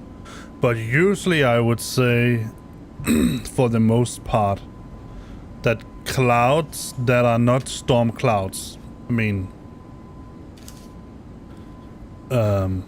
hurricanes and that sort of thing, or heavy rain clouds and all that, they are usually not dangerous in that sense of an aircraft. I mean, you have to be sensible about it and know that if you pass through a cloud layer at a certain temperature, I think it's 10 degrees, then you can get icing, and you have to enable anti-icing on the airplane. But it's only when you get into sort of heavy weather where there's severe turbulence or something like that, storm, lightning, all that, that you'll try to divert yourself around it. At least that's how I understand it.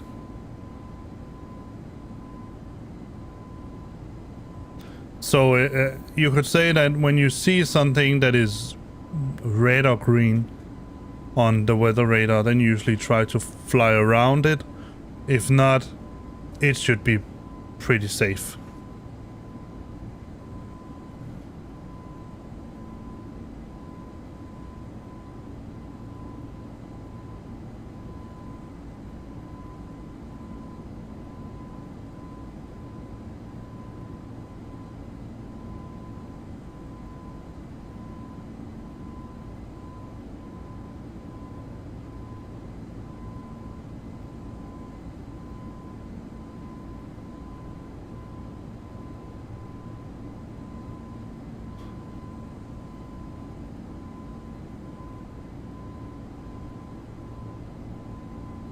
And in here, in one of the coming days, I I think I will try to fly on a new network that I found, which is called FS Cloud. I don't know how big it is yet, but what I do know is that it apparently should be a real multiplayer experience for flight sims. And when I say a real multiplayer experience, I mean that is not also evolved around ATC service. Yes, FS Cloud. It's a little bit of a hassle to install, especially on X-Plane, but it's not terrible hard. And I have to sort of experiment a little bit with it because, for example, I haven't figured out yet how to change my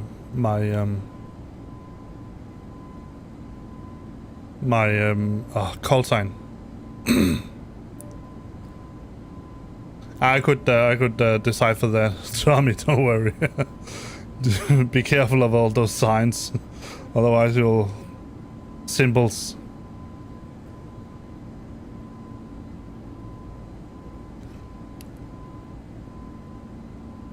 Yeah, but Pilot Edge is actually more. It's not a multiplayer. You could say it's sort of it's more like a professional version of VATSIM. So where VATSIM is manned by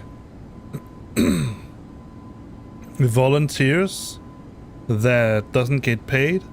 The people that are on Pilot Edge, they are professionals, meaning that they get paid for it, and it's also a service that you pay for. The only thing about Pilot Edge, as far as I know it, is that it still has a very limited, let me just look it up.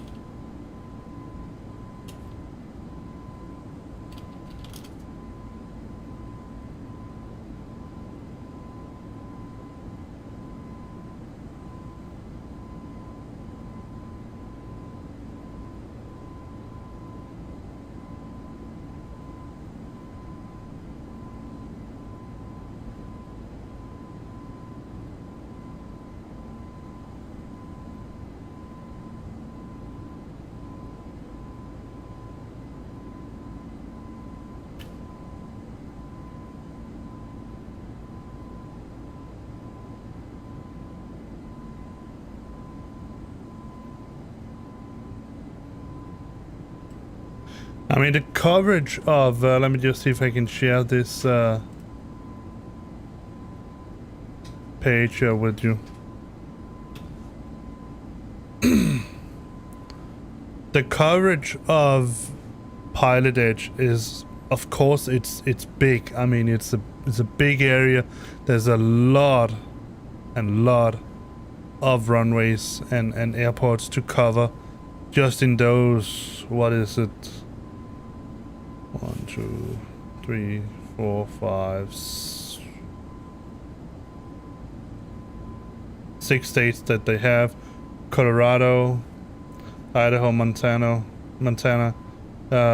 Washington, Oregon, San Francisco. So, I mean, it's New Mexico, and that they have a pretty big area that they cover of the US. So almost I would say a little less than half of US. So that's a pretty big area.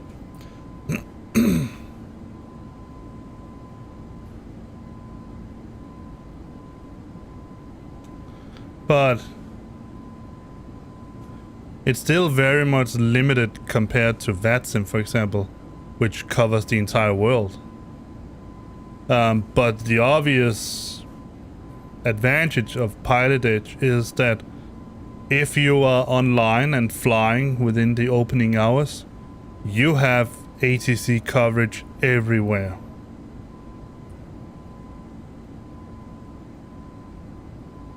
But that's sort of the main reason that I sort of looked at Pilot Edge and thought, nah, not really.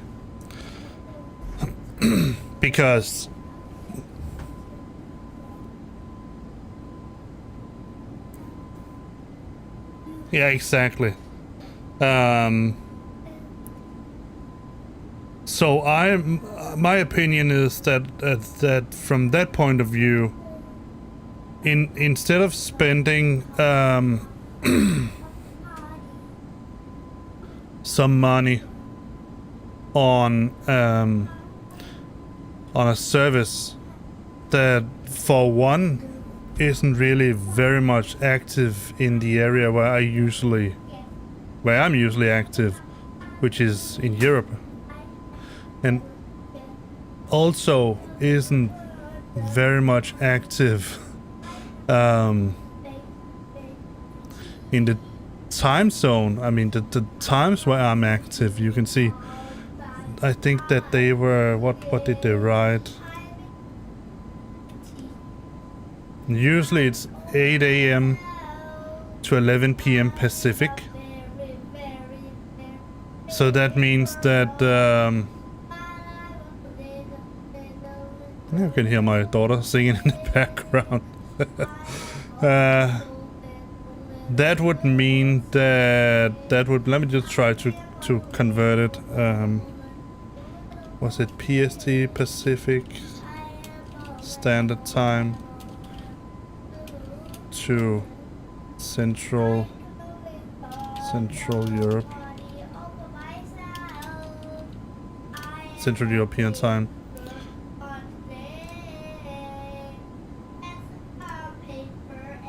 So let me see, the PT, that would be 8 a.m. That would be sort of, let me see if I can expand this, but from 8 a.m.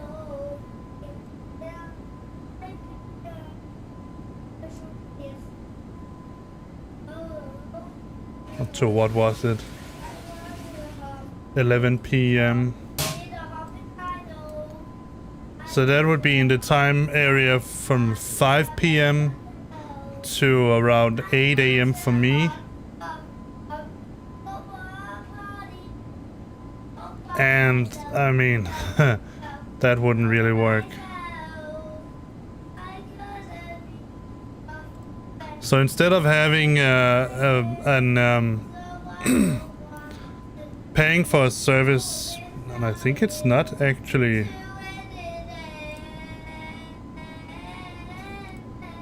it's not that cheap actually.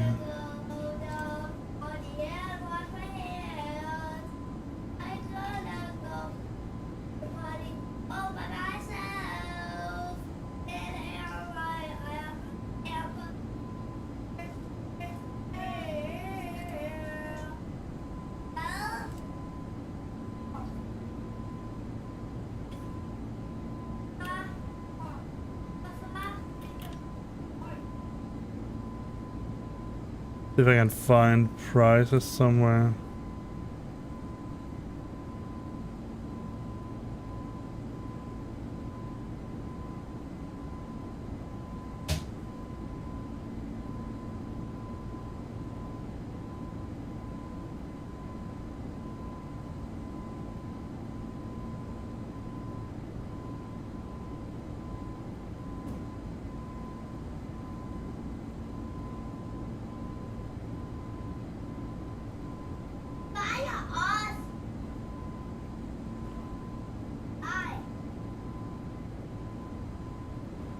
So if you want access to Los Angeles Center and the Western expansion, that is $34, almost $35 a month. The cheapest you can get would be either the Los Angeles Center or the Western expansion, but that means that for the Western expansion you would only get overflight over Los Angeles Center, LA Center. And that would be $19.95. So let me try to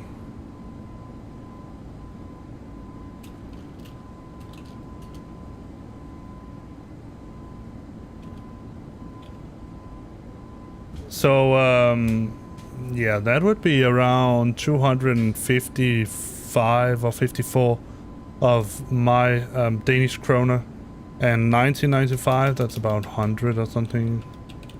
Yeah, 126. I would call that a pretty steep price for something that I would probably not be able to use that much, exactly because the times where I am oh, let me see, I think I should put something in here. Destination, flight plan. The arrival, what did we agree on? What is in the 19 left?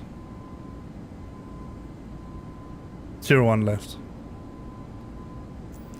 And standard arrival, I should have that. My plan. Lizard 6.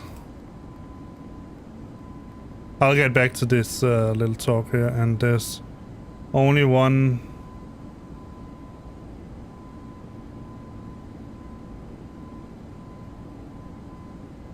Let me check it out, see how it looks.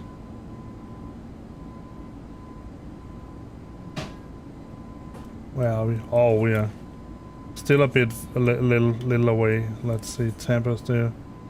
Let's see.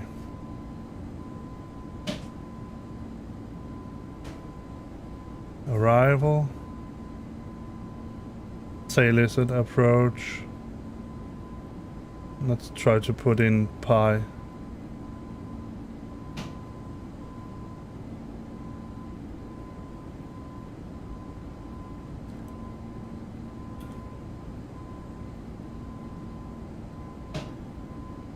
And if we do direct,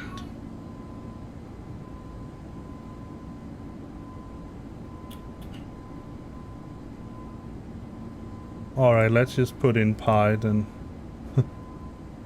It's okay, yeah, pi, via pi. And transition, that's Tay. Insert.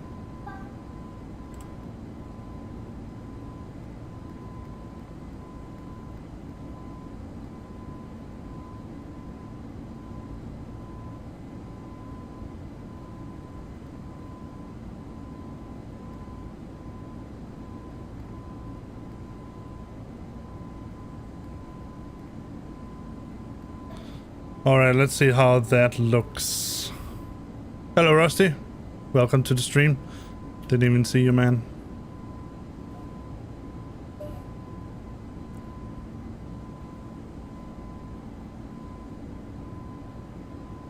Sofie, hold nu op med at lege med vand. Alright, let's see. Flight plan.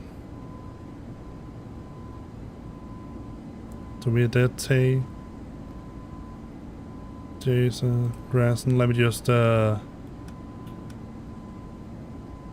see how it looks when we get down to this area here.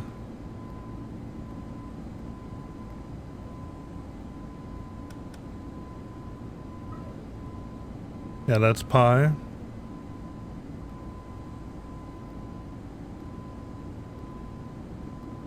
Yes. Alright. That looks fine.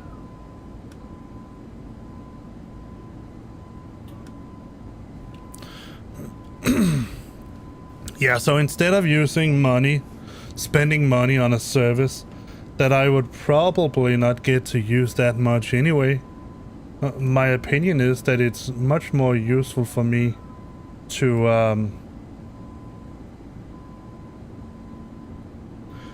spend my money on a program that I have, which is called Pilot to ATC. It's offline.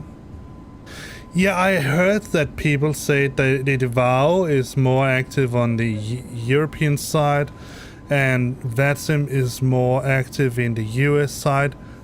But I found, honestly, not to be entirely true.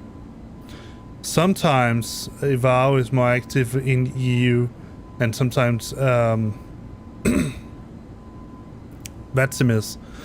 the big difference between VATSIM and EVAO for me on the user interface side, and that is also something that matters to me, is that VATSIM has a direct connection on the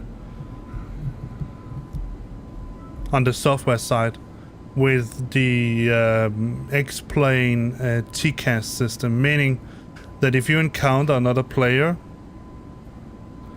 then that player will show up in your radar system down here.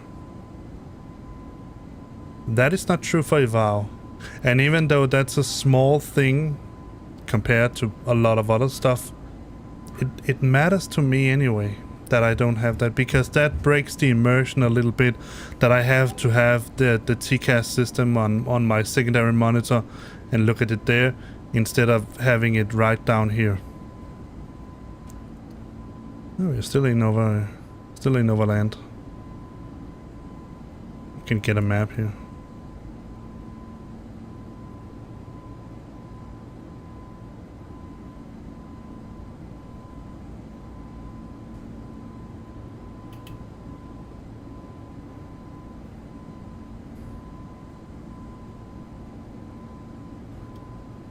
So that's the big difference.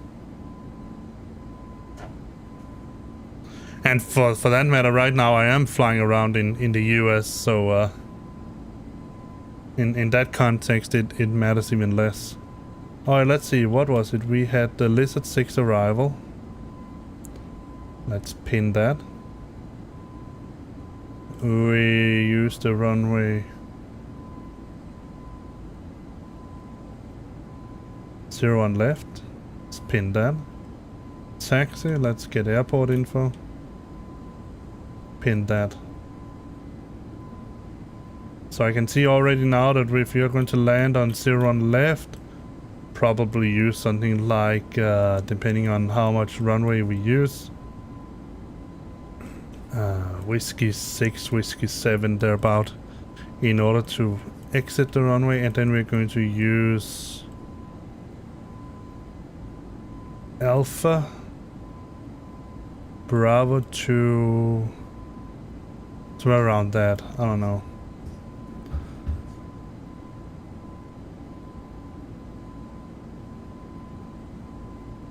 Depends on where or when we would have international.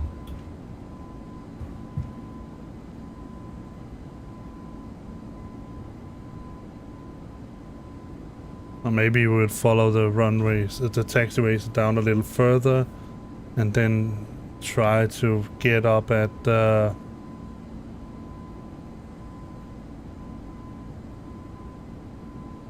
airside Echo. Not sure.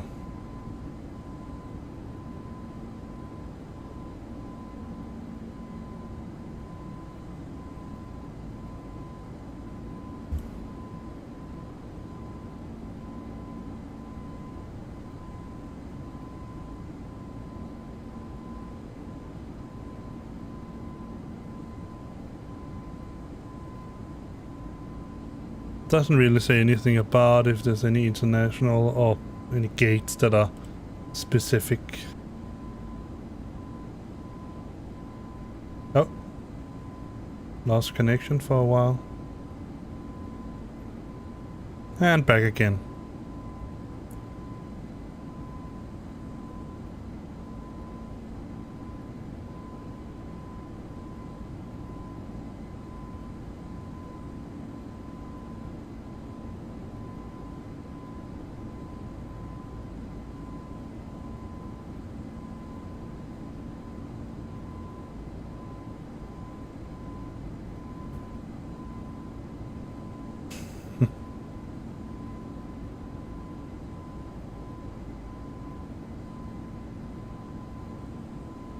Ladies and gentlemen, from the cockpit, this is your captain speaking. I don't normally point this out, but if you take a look outside, we're over a pretty interesting landmark. Probably not, but they like when I say it.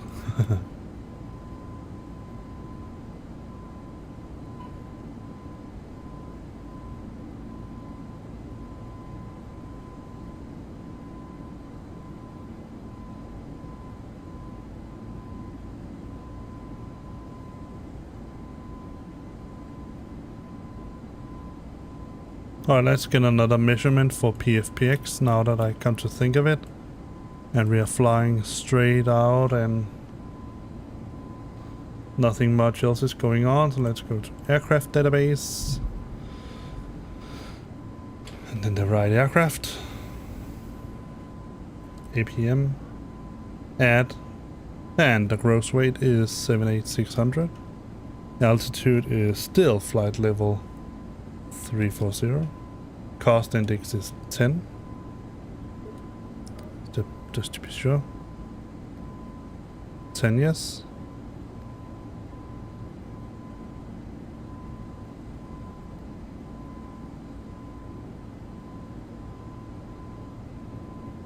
Let's go to the fuel page.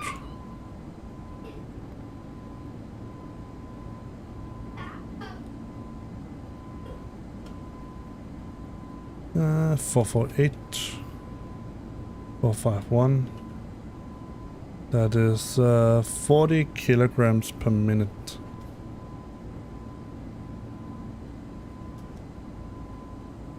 $2,400.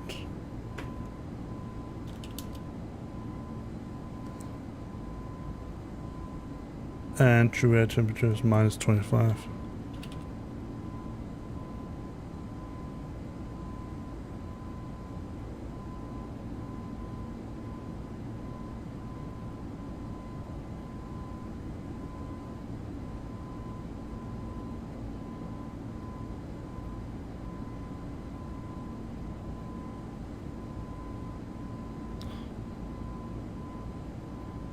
Yep, apply. Now we have a fuel bias of 4.8 and a drag bias of minus. Apply that. But hopefully it saved it. CAPM. Nope, didn't. Alright, let's see. 78600. 340. 10. 448. 451. And still 40, right? Yeah, 40, that was 2400.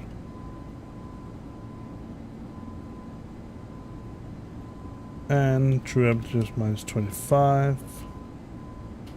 Sure. 2400, yes. Supply. Apply. Save.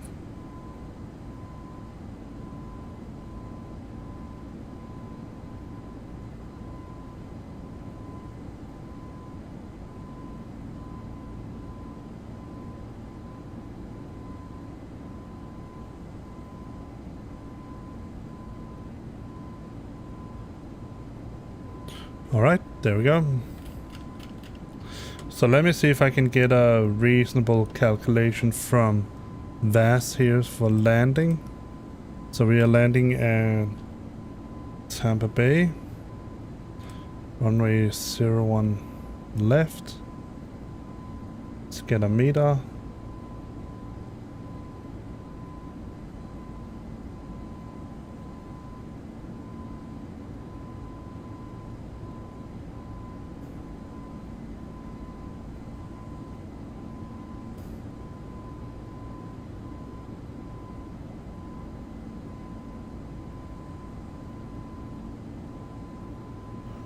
See, let's get another meter there. And landing weight was estimated to be 77.4. Reversers are both at idle. Auto land is no. Calculate. So if we set it to AB low, we're going to use 1,899 meters of runway. And we'll have 1,454 meters left. So that should be enough.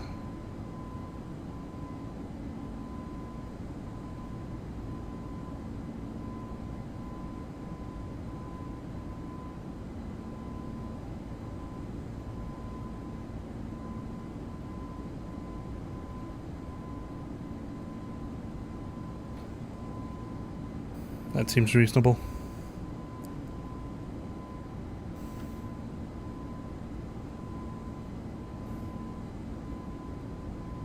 So yeah, I use generally I use 2 programs to get ATC service.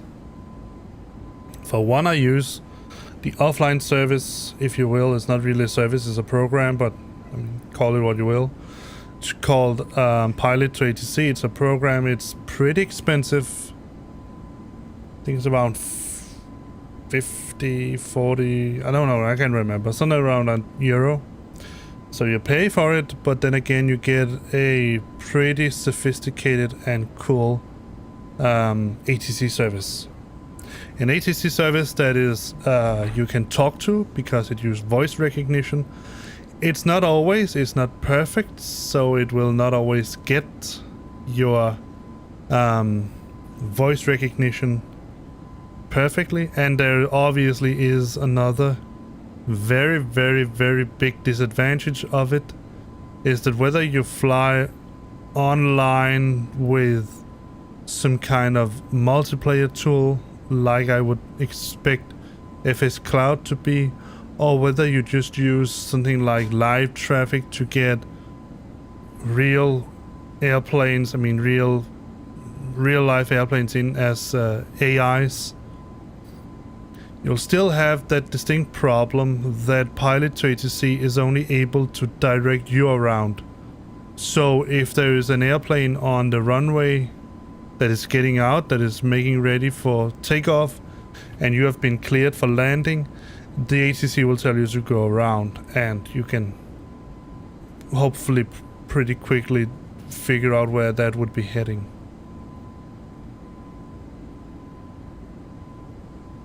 And as far as I can see, I was only testing it yesterday for a very short while.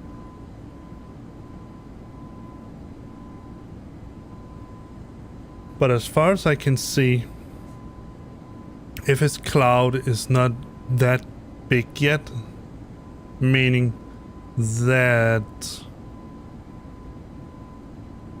you probably won't find many players online. Like yesterday I looked and I think there was about 25, 50 players, something like that. Right now we are all in all, according to VATSIM, we are 564 pilots online on VATSIM.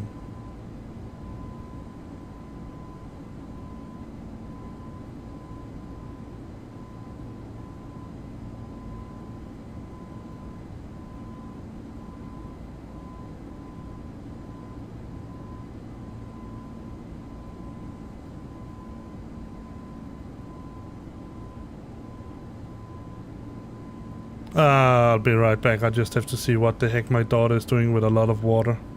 I'll turn the audio off. Be right back.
Alright, I got a little talk with my daughter on how she is not supposed to play with water. Let's see. We decided on 0 on left.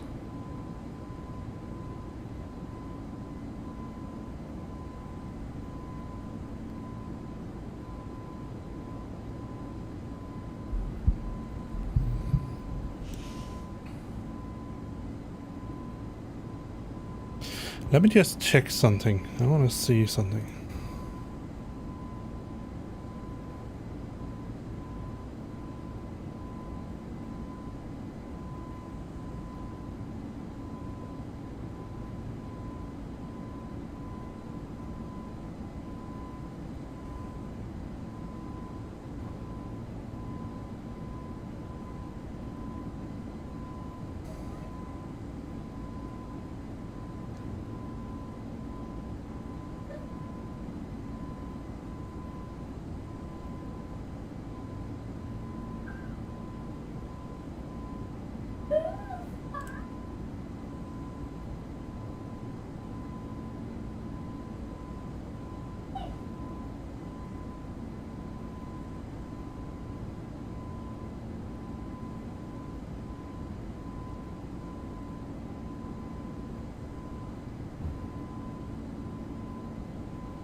So, we should be just about reaching the top of descent.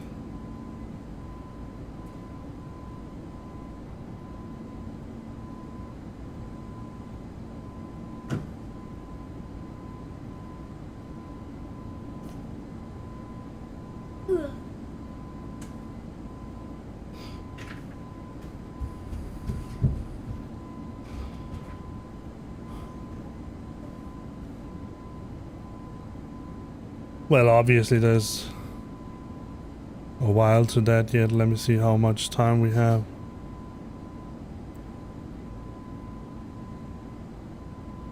(13:16) and it's 12:54.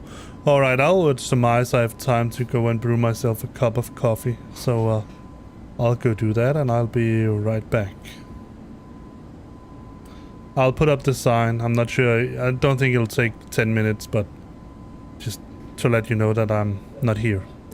That I'm not quiet because I've just stopped streaming and forgot to turn something off. So yeah, I'll be right back, guys.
All right, let's get that away.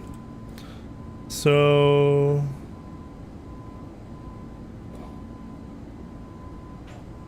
137 nautical miles to top of descent. And let's see.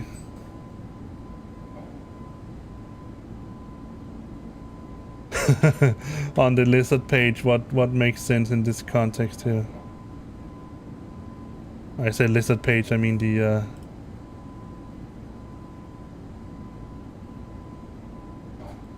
so that's St. Petersburg. That's pi. So let's see, we come in via Taylor.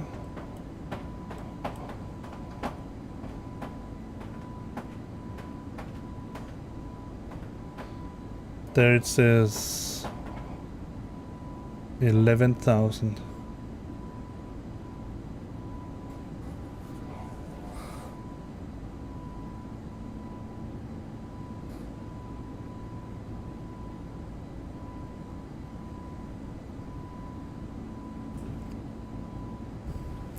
So I think I'm going to put those in as altitude constraints. So let's go to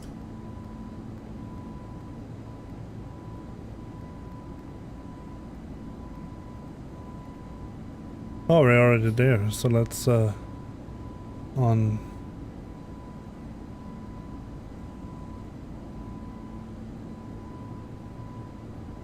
so Jaja.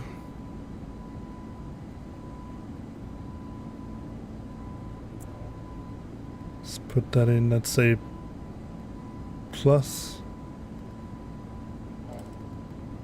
11,000.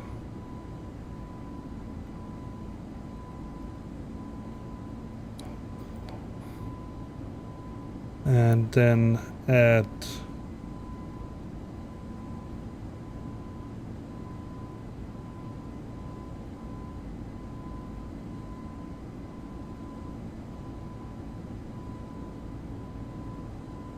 Grassen. Going to say 7,000.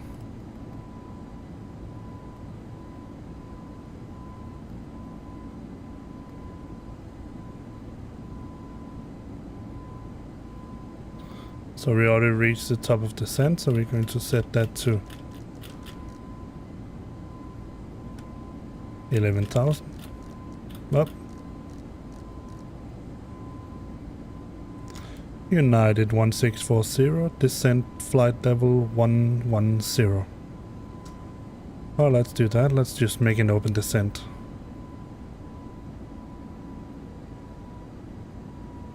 And then from Datus, it's going to be 5,000.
And then from pi down to D.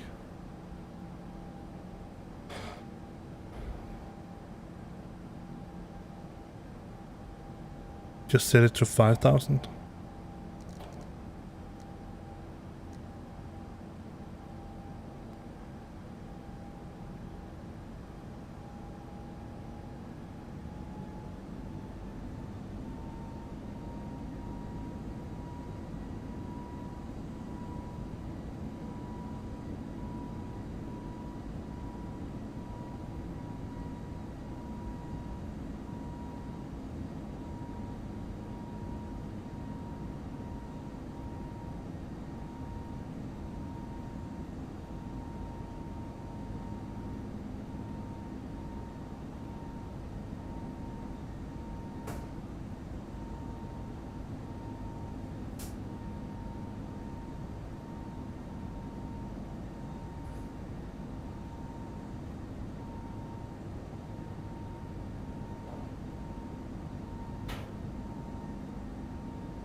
All right.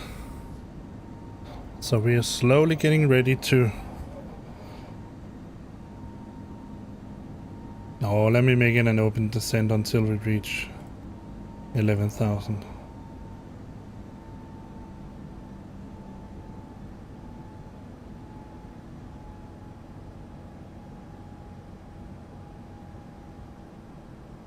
Let's just raise it to 11,000.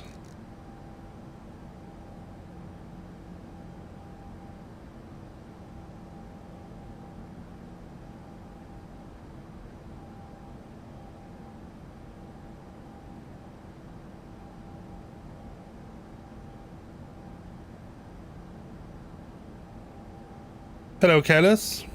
Welcome to the stream. Let's see if we can see now. It still says that it's out of bounds, which is interesting, because we should be entering just in a minute. Let me try to overlay it.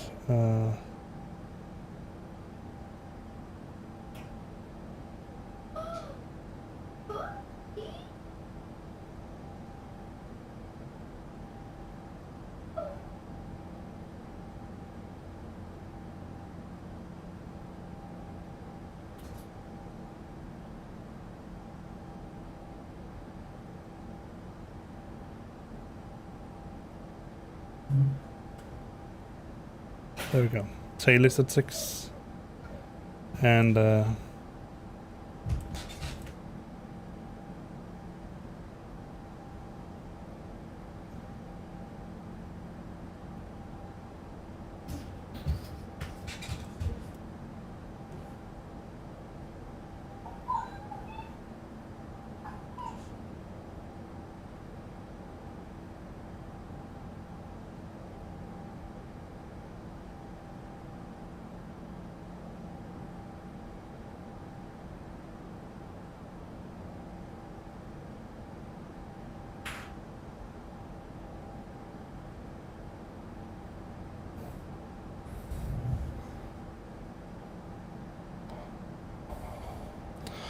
you know what? I'm going to remove that pie there.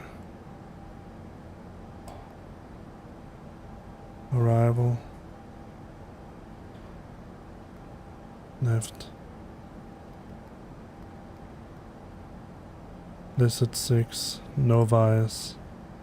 We're still using T as insert. Temporary. Yeah, I thought so.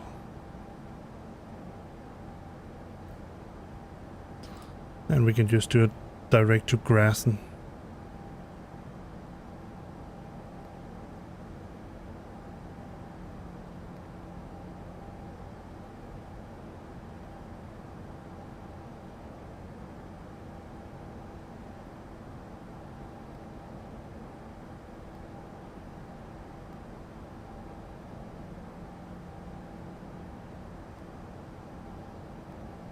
Let's put in the data here and let's get a new meta. Fresh meta. So 040 still good. 13.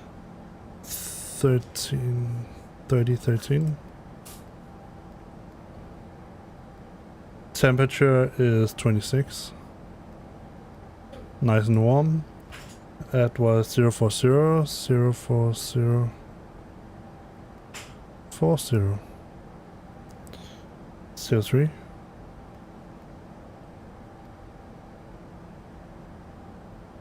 And the minimum, let's just go in.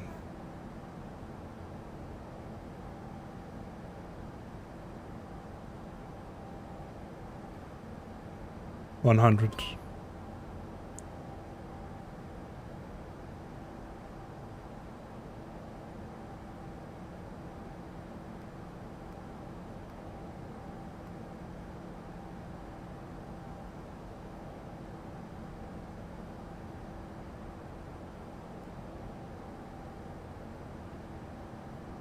All right.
See if I can remember this.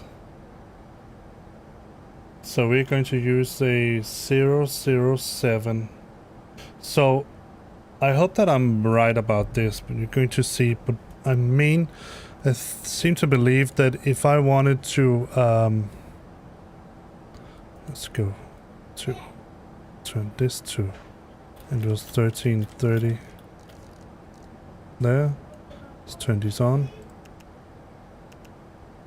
And turn seatbelts on.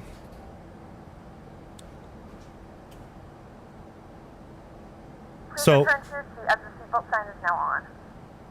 I seem to recall from what I learned that if I wanted to do vectoring in on the airport here, I should put in 007 in the radial in.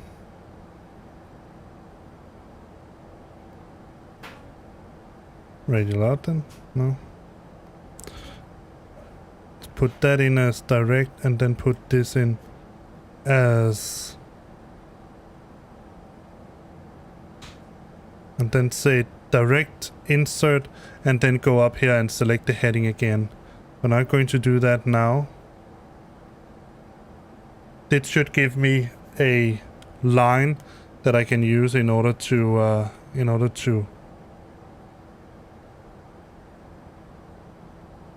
let's go to managed and go to 5,000.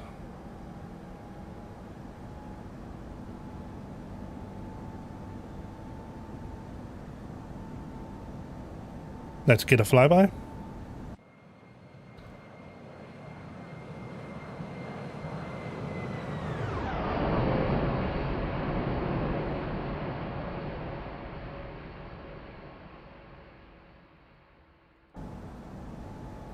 That should give me a line outwards that I can use to vector myself in by. But I need to do it when I reach the end of the waypoint line. That would mean, let me just get that up so you can see it here. Airports, KTPA. Oh, forgot that I cannot do that now, apparently. Let's see,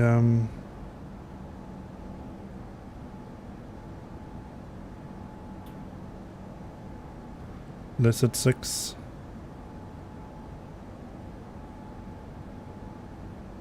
So we're here. In a little while we're down here at Orleans.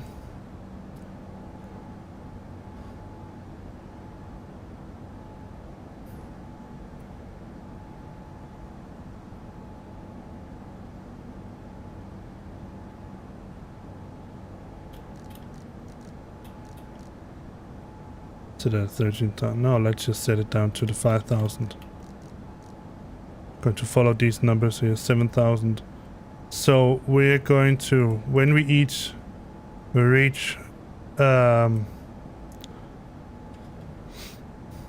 either pi. No, we're going down here of the 180 after Tampa. So we're not going to go direct to pi. We're going down here Tampa. And when we reach that 180 degree dead here, I'm going to set this to 180 degrees. Then I'm going to do direct to the waypoint with the radial in. Or maybe the radial out, I don't know. We're going to say that should be the radial in. And then we're going to switch over to heading again, heading mode. And then follow vector ourselves in so that we get into this line here. That should be it. Let's see how it works.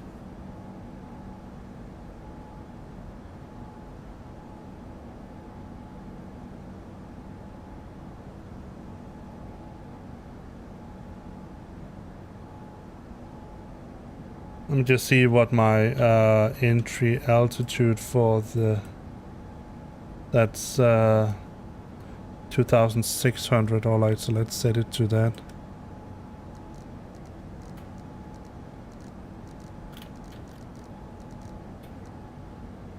Set it to 25.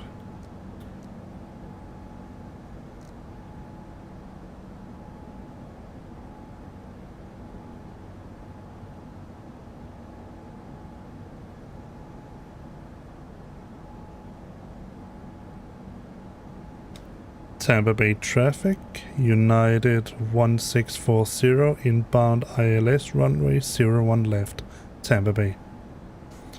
Alright, so now we just put it out there. I don't think there's so many people here that are trying to do a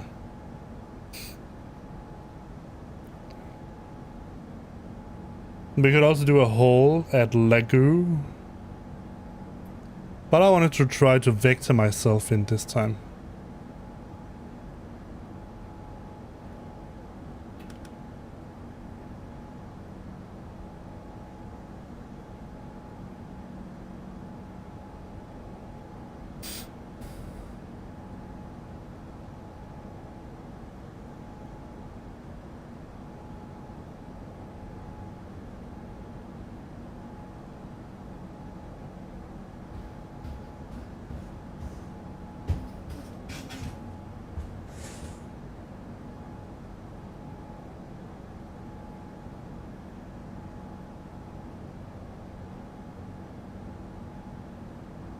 Alright, let me get the terrain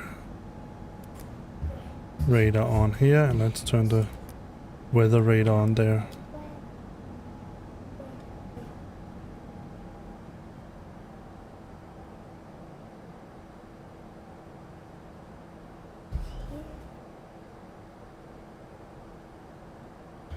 Alright, it's locked me at 2600, so let's just keep that.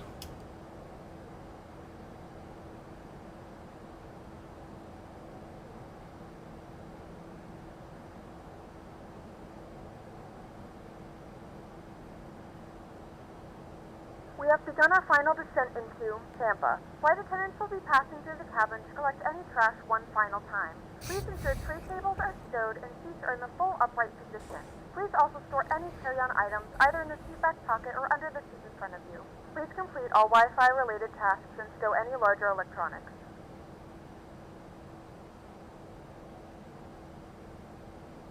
Let's put out the parking brake. Sorry. Speed brakes. In order to get us down to the 250.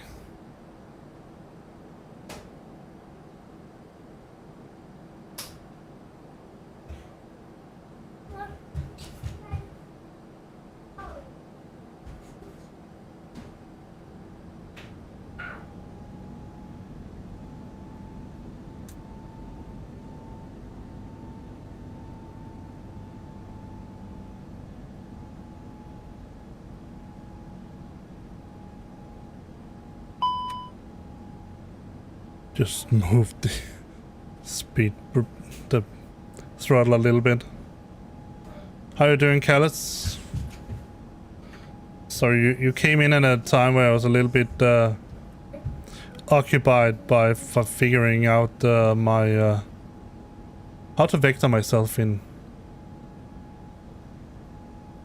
I mean, I could do it by eye and then just use my map here. But instead I wanted to try to sort of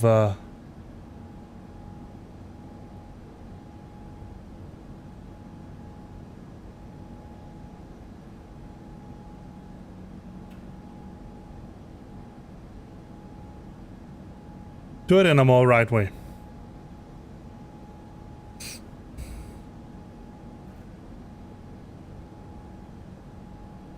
Then you can also get to enjoy the view of Tampa here.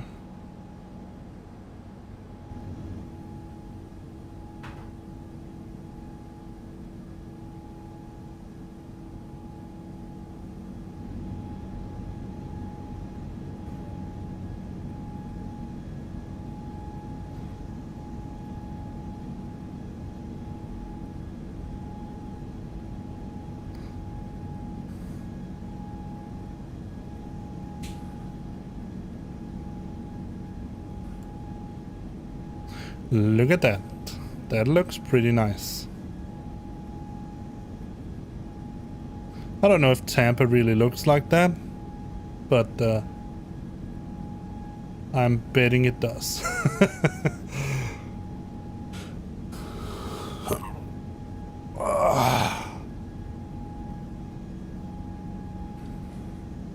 So I bought the Orbix tree package or foliage package or whatever it's called. So the tree should look a little bit more realistic now.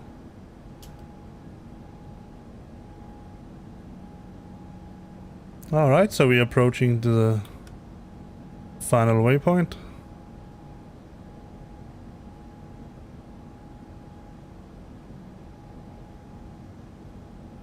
So let me pop out this. See if I can figure this out.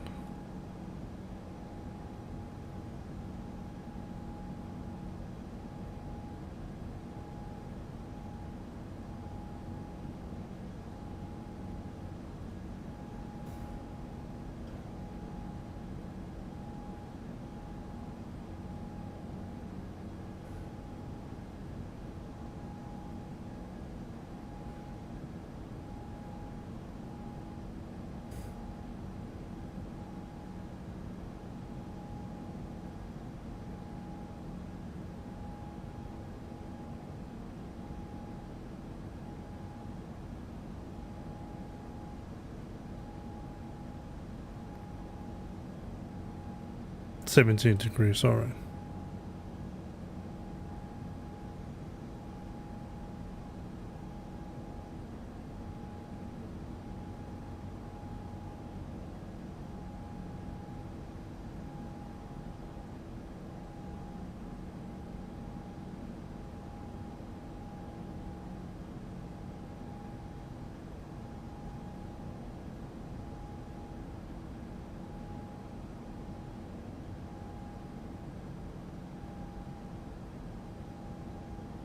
Alright, so now we're at the final waypoint. We should go turn and go direct 180.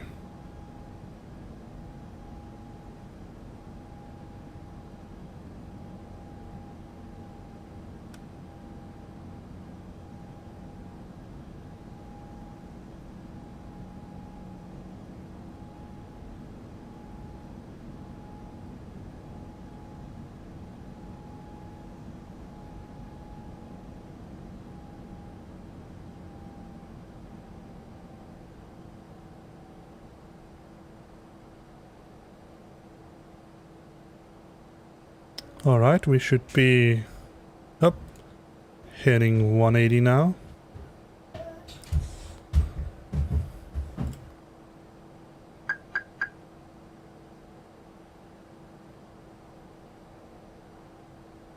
We are. So let's see if I can do this. So it should be 007, direct to this, and put in radial in 007, insert, and then go direct.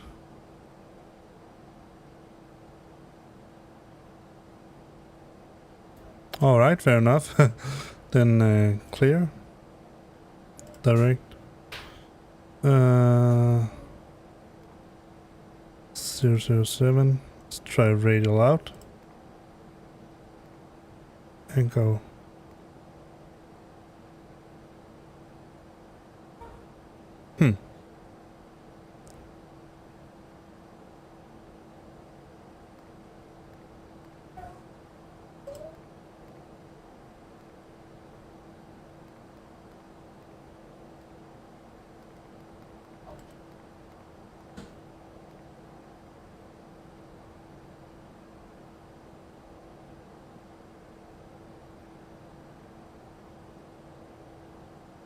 Oh wait, yeah, I know what's wrong.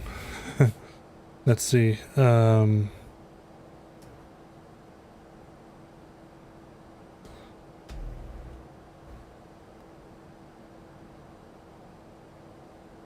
KTPA 01 left, direct. Alright, return KTPA KTPA. Ah, it cannot do that. Alright, fair enough. Let's try just to set a 173.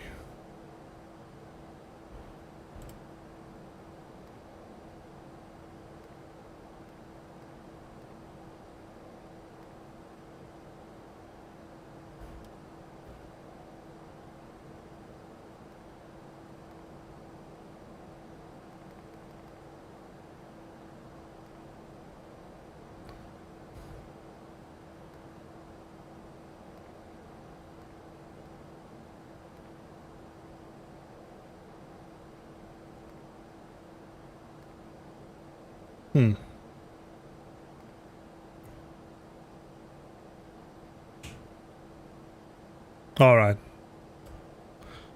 Doesn't matter.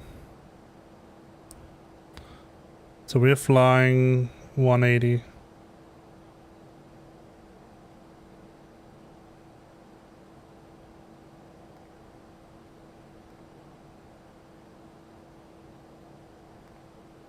Try activate secondary.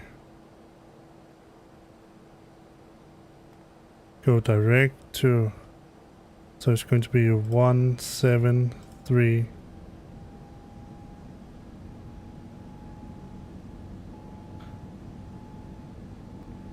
Direct KTPA, radial in. There we go. Insert. And do it like this. Alright, now we have a vectoring line. And what altitude? 2600. Alright, let's go this way here to intercept the line. Let's go down and activate the approach.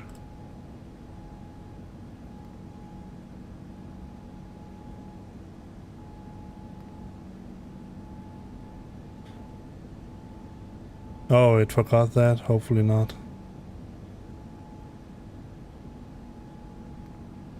Arrival. 01 left.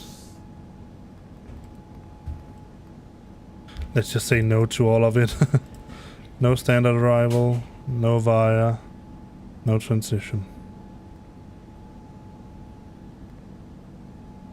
We still have our line. And we're still flying the course that we want. Alright. Setting course 250. And now we should be able to set a performance. So that was, let's just get a new fresh META. 1330. 3013. I'm trying to say temp. 26 still. Magnitude wind 0403 knots, that's the same. 03 knots, let's go to 10. Transition level is too much. Way above here. Barrel was 100. There we go. And we are on the approach phase already. Let's set flaps 1. Let's turn these lights on.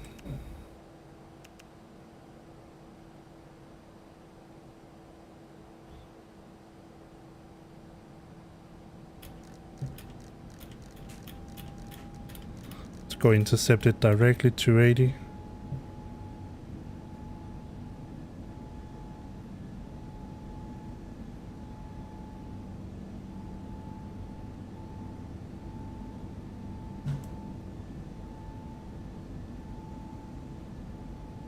Go to flaps 2.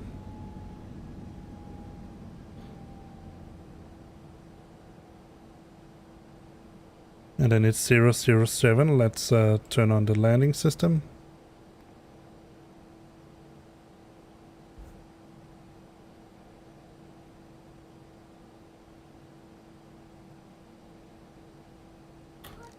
Turn to here's heading 007.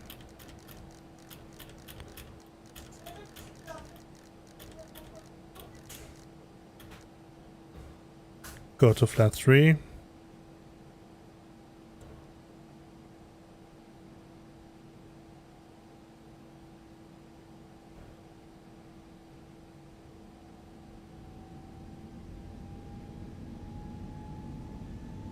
Gear down.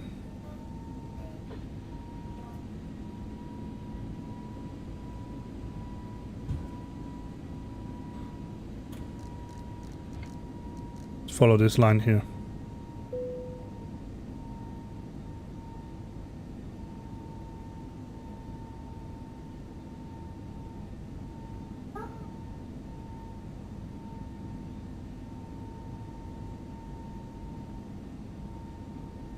And flaps full. Flaps full. Let's set the rest. Arm the speed brake. Spoilers. Spoilers arm, flaps full. Gear down. I would say we're ready for landing. And all the lights that we need are on. Let's set this to auto.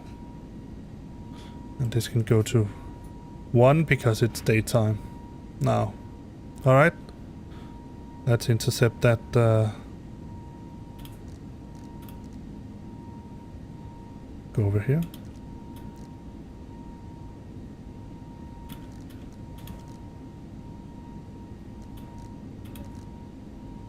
They're about.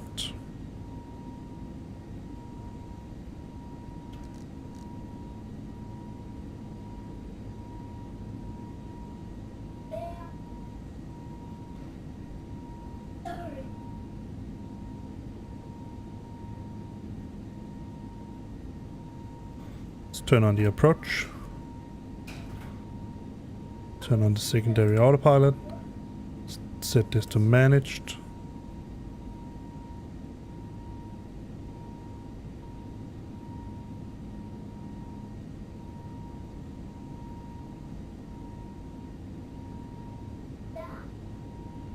Set this to manage as well.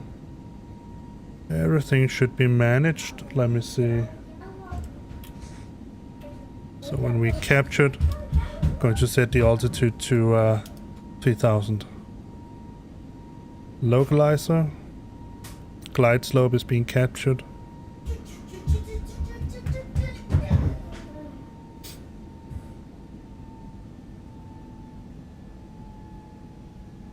$2,500.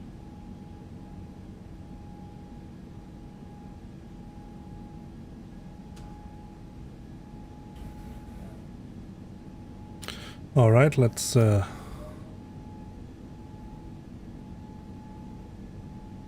Tampa United 1640 on final for ILS runway 01 left, Tampa.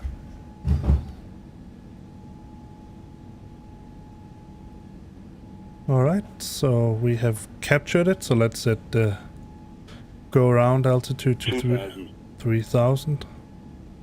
If that. And let's go down here and go to next phase. And set the engine out also to 3000. There we go.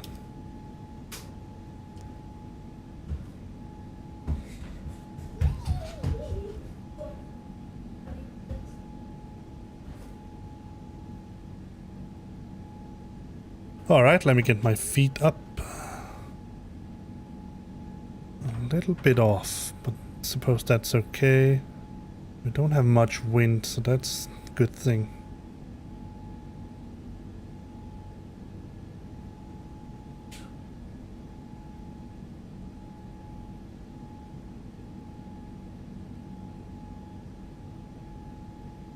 Oh, forgot one thing. Let's see how our passengers are doing. 90% satisfied. Let's see if I can make them a little bit more satisfied by giving a public. From the flight deck, this is your captain speaking. We're going to be beginning our descent shortly. We're trying to do our best to make sure we bring this thing nice, smooth, and on time for you folks back there. Let's try to make a public address, see if that can raise spirit about the point of Ladies interest. and gentlemen, from the cockpit, this is your captain speaking. Take a peek outside your window this morning and take in the view we have right here. It's a nice view of Tampa.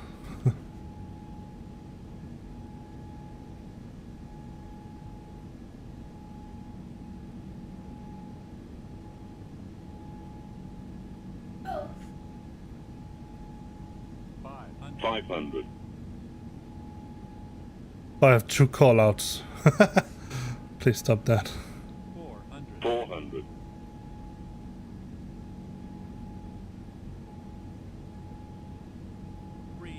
300.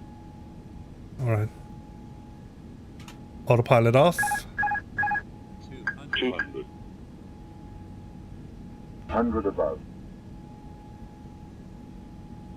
100. Minimum 50, 40, 30, 20, retard, retard, 10, retard.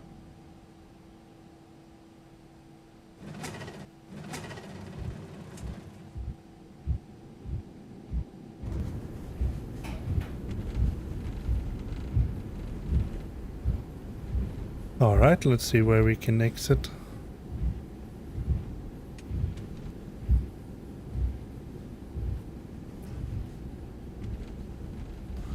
Going to be the next one.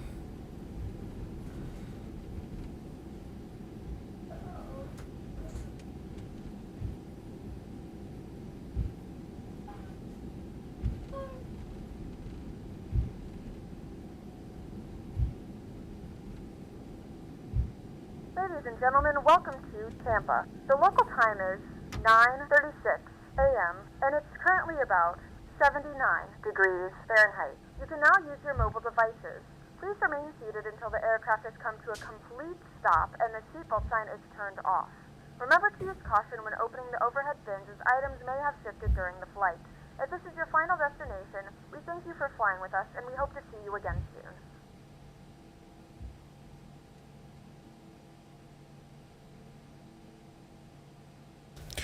Tampa traffic, United 1640, clear of runway 01 left, Tampa. Alright, let's disarm the ground spoilers. Let's retract the flaps.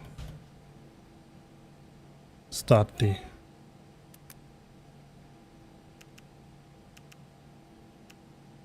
APU. That's ready. Set this to norm now. 20's off.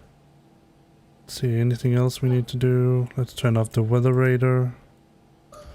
Turn off terrain also. But right now I don't seem to be anything we need to do. Other than get a map so I can figure out where we are going. So let's see. Alright, so we are up there, so we're going to... That was actually where I wanted to go, so we're going to go... Not straight out. But I think Alpha's down there. So we're going to use Alpha... Then Bravo 2...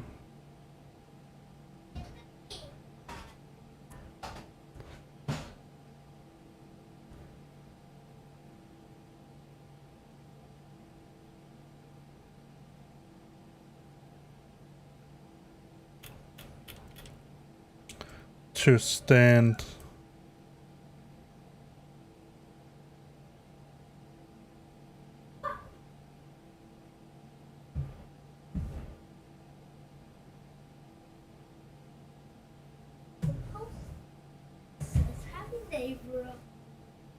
and we're back again, just lost connection. So Bravo 2, yeah, and then use uniform, Victor.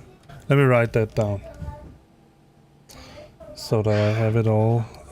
If I can find my pen. There it is. No. There. To stand 6-6, I would say. Pin this as well. So we're going to use taxi to stand gate 66 via Alpha Bravo 2, then uniform,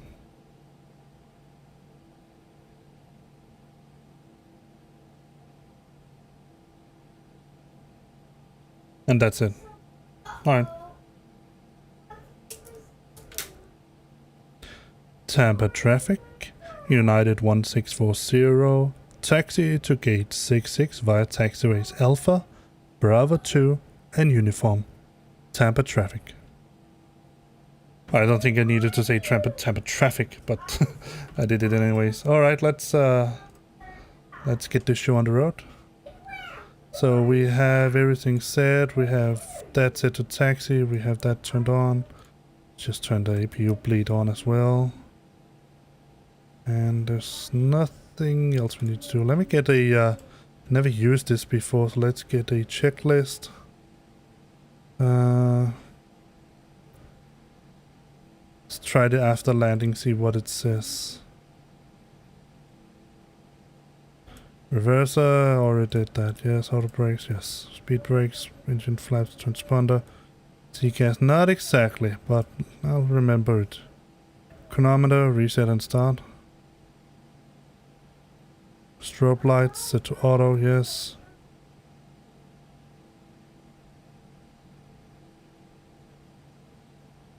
Alright, let's turn the flight directors off.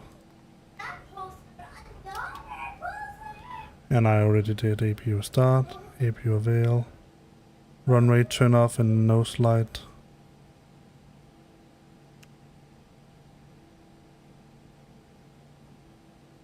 Oh, I need to have this on while taxi. Alright.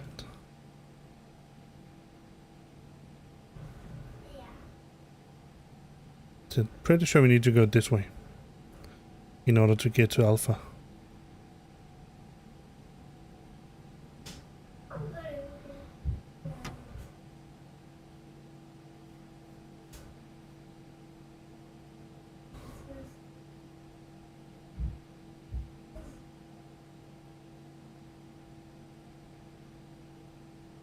Or maybe we'll use Bravo instead, I'm not sure.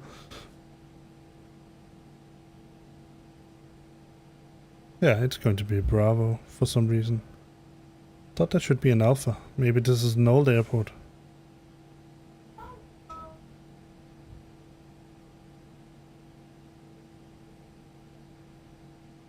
There should be a taxiway right there.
Alright guys, welcome to Tampa. Didn't make a perfect landing, but not a bad one either. That's nice.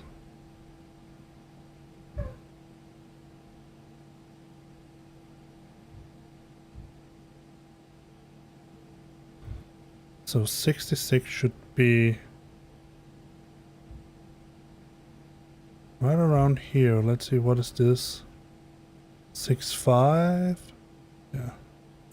So 66 is here. Must be.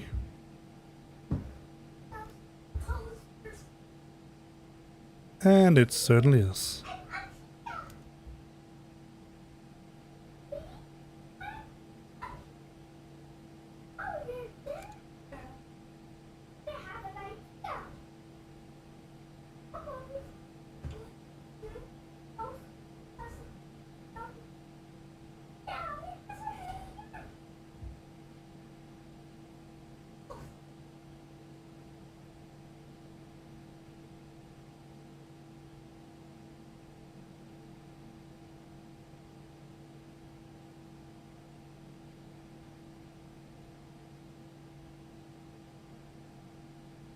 All right, parking brake set.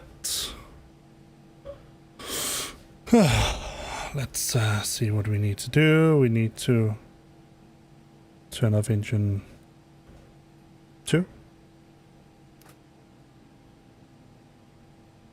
Turn this on.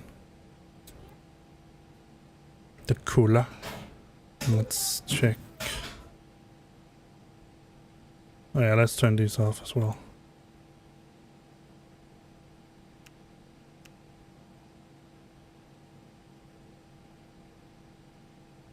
Let's turn the transponder off. APU bleed on, engine master 1 off. I did turn engine master 2 off. Let's turn engine master 1 off. So I didn't even, let's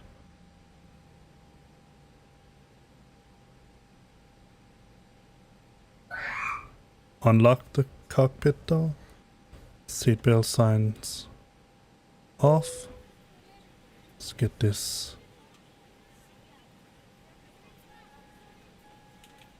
Turn the beacon off.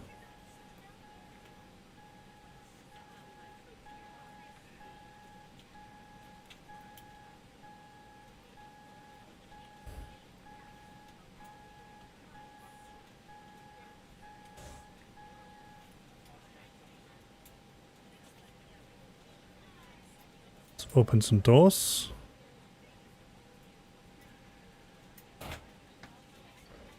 Open these and open these. Let's also open this one and get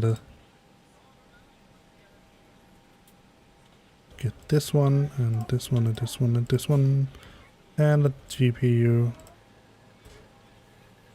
and go to towless and get the GPU online. Go to GPU power, turn off that, turn wings off. Drop off everything but nav. Set that to auto. Fuel pumps.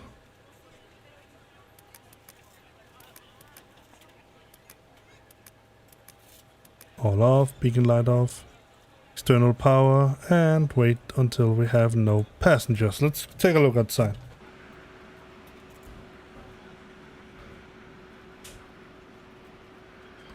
Let's get a screenshot of that.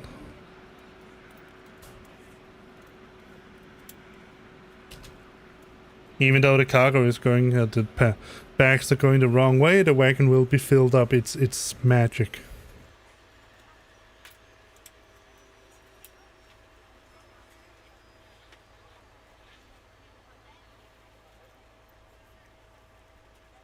I don't know why I got that while taxiing.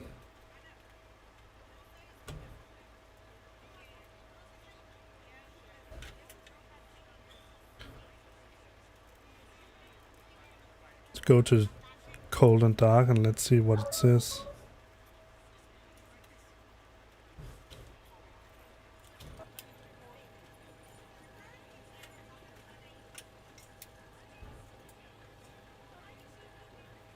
Alright, let's see engine 1 and 2 off. Let's see Pyra. Let's see finish. File Pyra.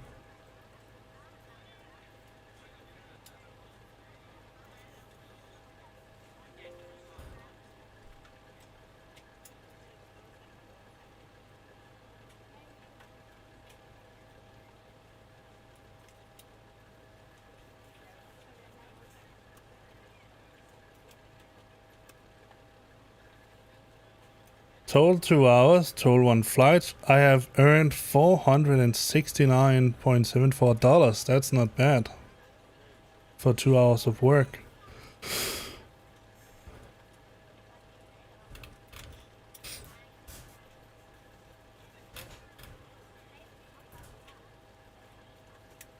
Alright, let's see how much time we have left before these guys are finished boarding. How many more passengers do we have back there in the cabin? 4 minutes. We're still deboarding. Alright, but we can turn the ADS off.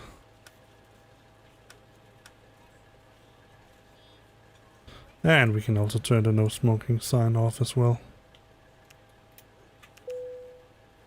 And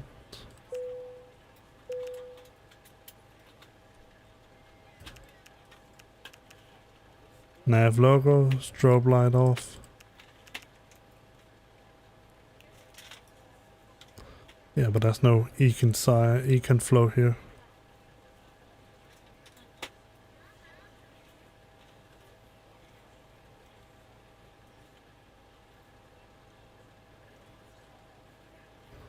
So let's see what our passengers said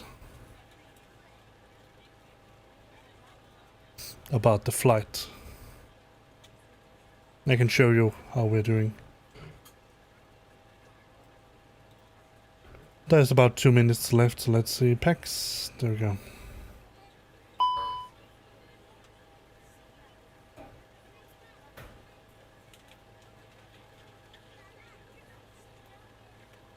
Yeah, I know they're hot. That's why I've engaged the cooler.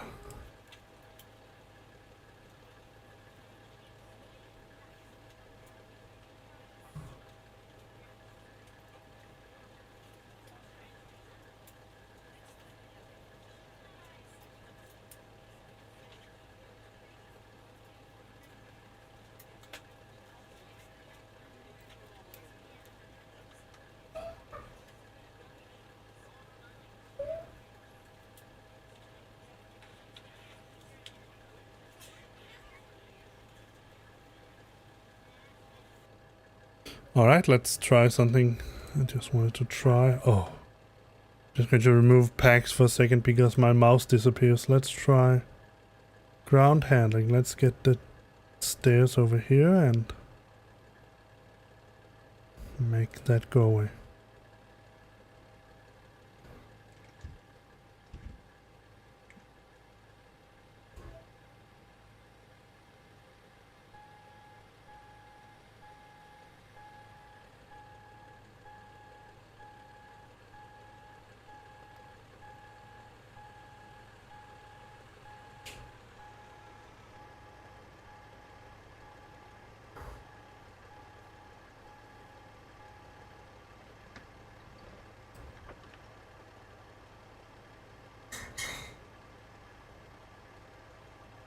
Alright, let's turn off the power and turn off the batteries.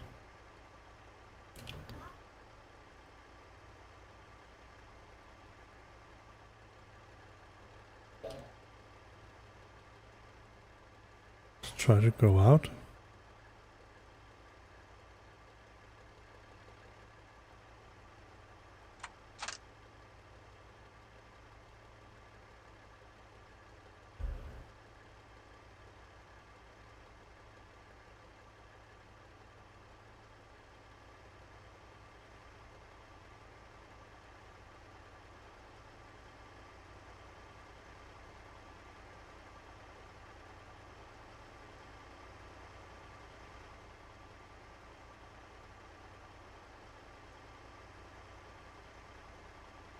Oh, wrong button.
Go take a look at this engine. So let me just show you exactly how well detailed it is and how well made it is.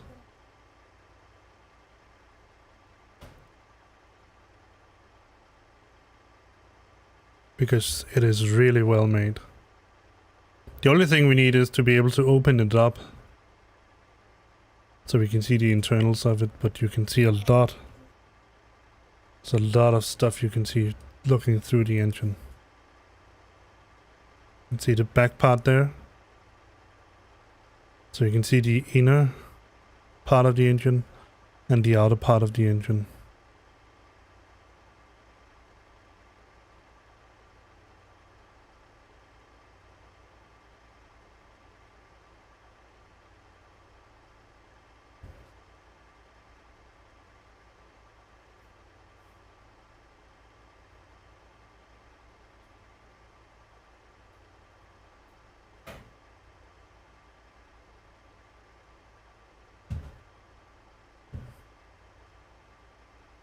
All right.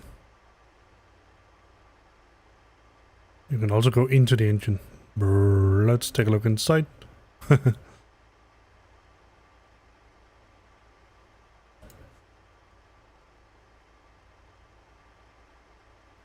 So here you can see part of the engine. We go a little bit out again.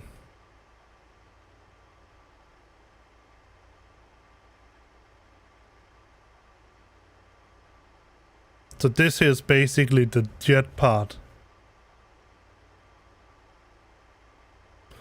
So in here, this part here is where the air is getting sucked in, warmed up, heated up, mixed with fuel, and then explodes, if you will, and makes the which make this fan blade out here turn even faster, and sucking sucking in more air, and on you go. But obviously dependent on how much fuel you add.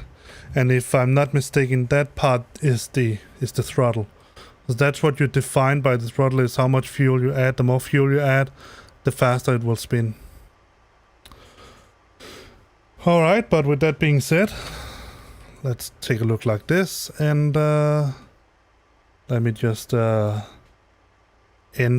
Let's see what they had to say. Moderately ahead of schedule. I'm quite thirsty. I'm totally telling my friends about this airline. I wish I didn't have that extra shot of rum. And that's it. And they were satisfied, 91%. Landing rate said minus 209, so that's decent. And yeah, let's save it. Oh, I have earned a silver activity award. So let's see what that is. Oh, you can't see it. I'll just show you. So this should be the one. I have a bronze.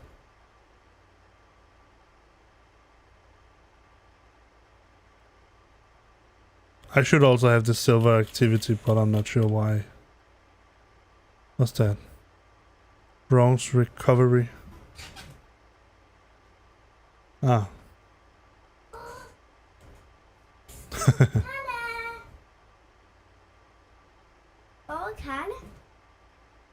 Det ved jeg ikke.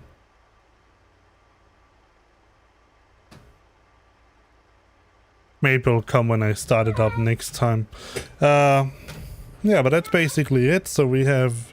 You can see the record here, so let me just show you it for all careers here. Overview.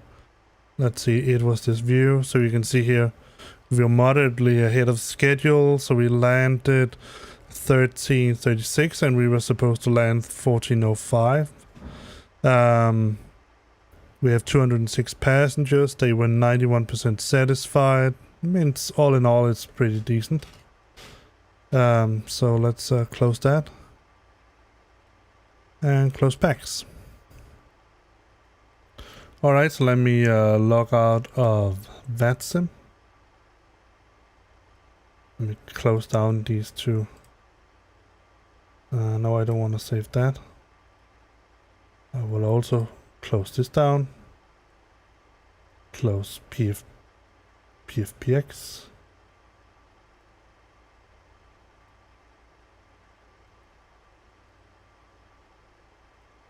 Close down that and close down that, and finally close down VAS airplane toolbox, and the smart cars. All right, we should be able to see some replay. So let's do that. Let me just go moderately back.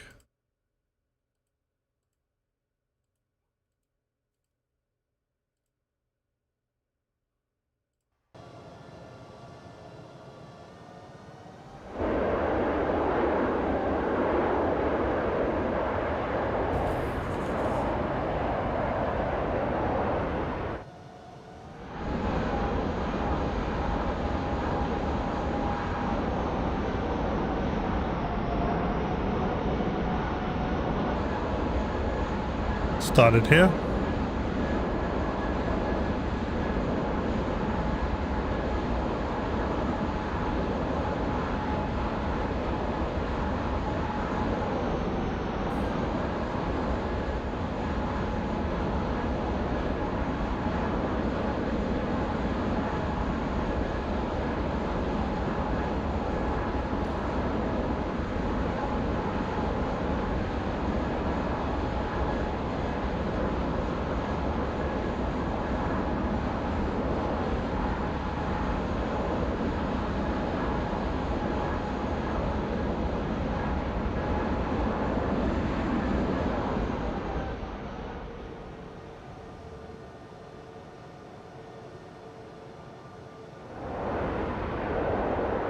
Could have been better, not bad.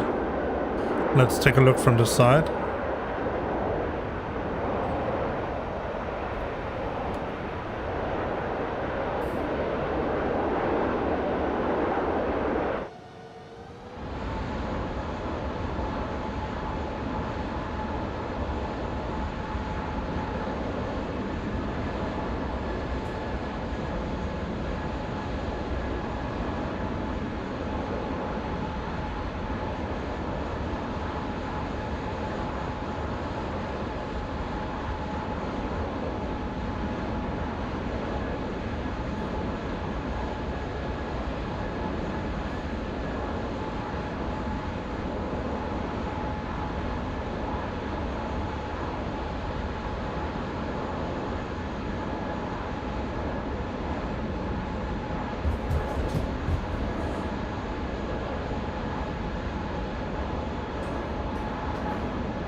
Probably should have killed the power there because I'm float a little bit.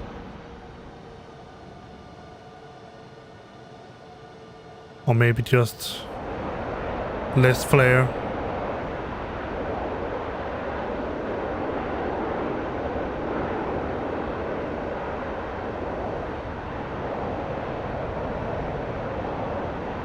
Alright, let's see how it looks inside when we look at the engine.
Oh.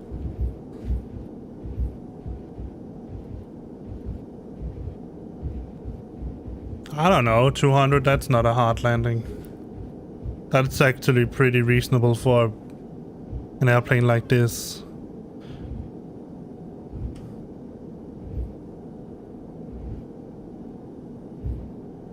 Let's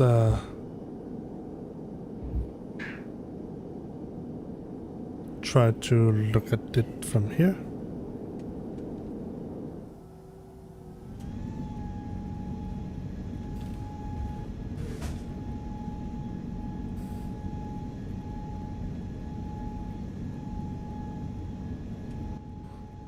The cool thing about airplanes, I mean airliners, is that you can actually also make the landing too soft. If you make the landing too soft, you risk that, I mean you don't risk it in a sim obviously, but you risk that the some of the mechanics that is dependent on reacting to the force, that it's not that it doesn't really react to it.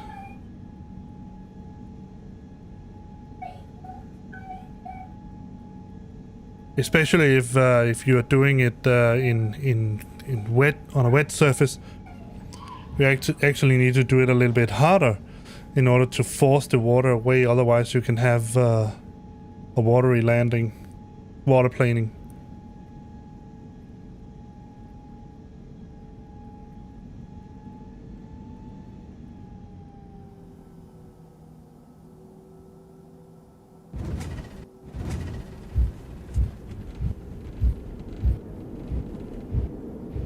Let me see if I can get the log up.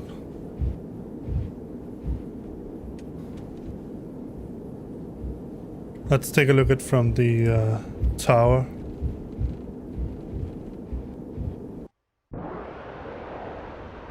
I'm not sure that would do any good. Oh, that's okay.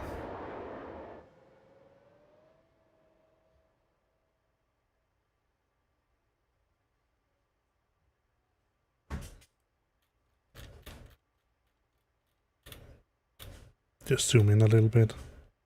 And let me see if I can find the log. I'm not sure I... Should be an output.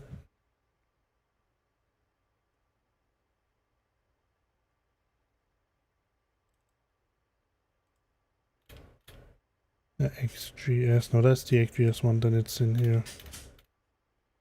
Landing rate log. Yeah, 0.94 G. That's not terrible. It does float a little too much, but the landing is pretty decent. And then the building comes in the way. Let's go to the runway instead.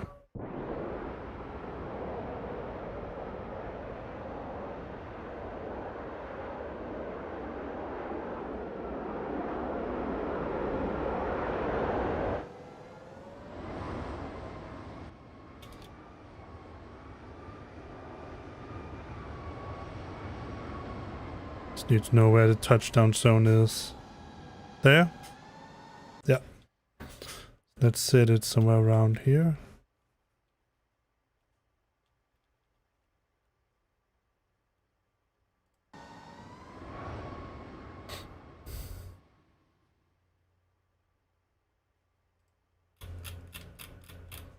Zoom in a little bit.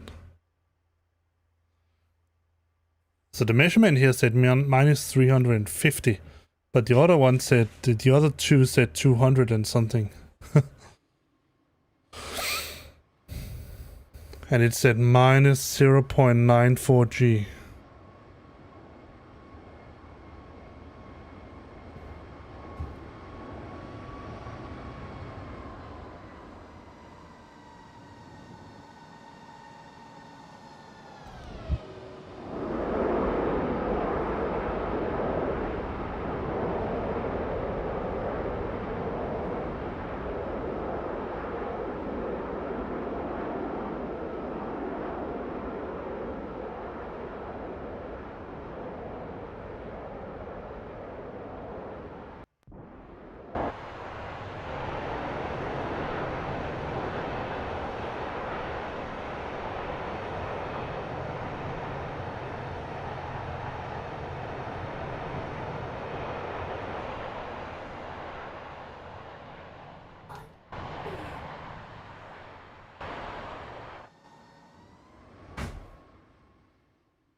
What is that?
try to look at from the front once again. One more time. And the last, then I have to go shopping for a little bit of groceries.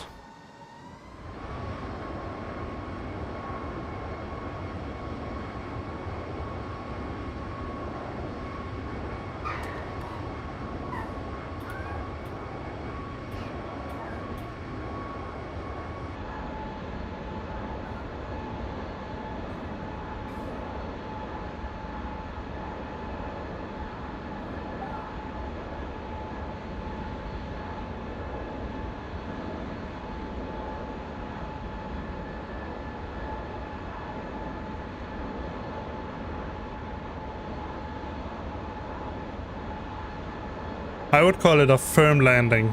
Definitely a firm landing. It's not a soft.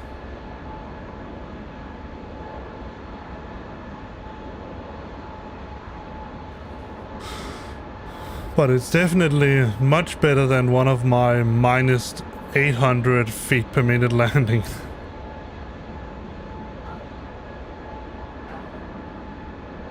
Wonder what that is. Let me just try to...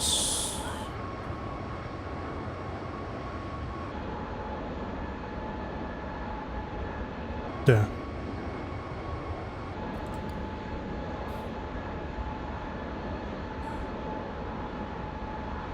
What the... What the heck was that? Zoo. Oh, that was pretty cool.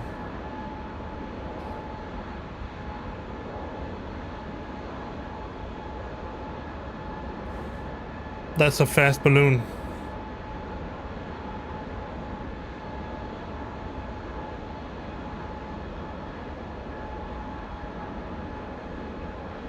And the flare, and I should have cut there. Should have cut the engine power.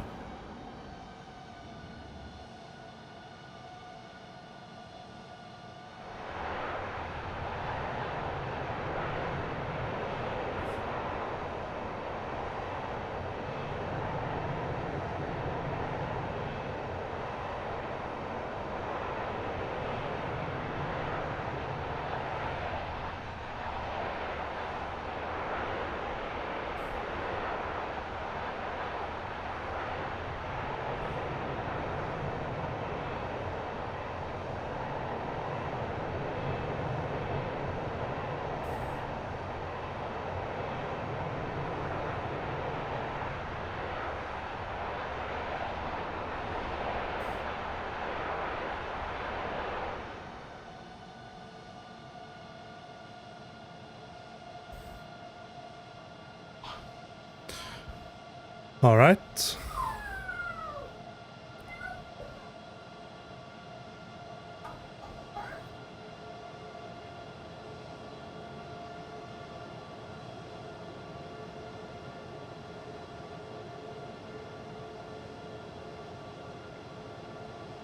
I hope that you enjoyed our little flight here together. Now I'll go tend to my little daughter, see how she's doing, and I will see you Wednesday, where we are going to do some trucking, I think.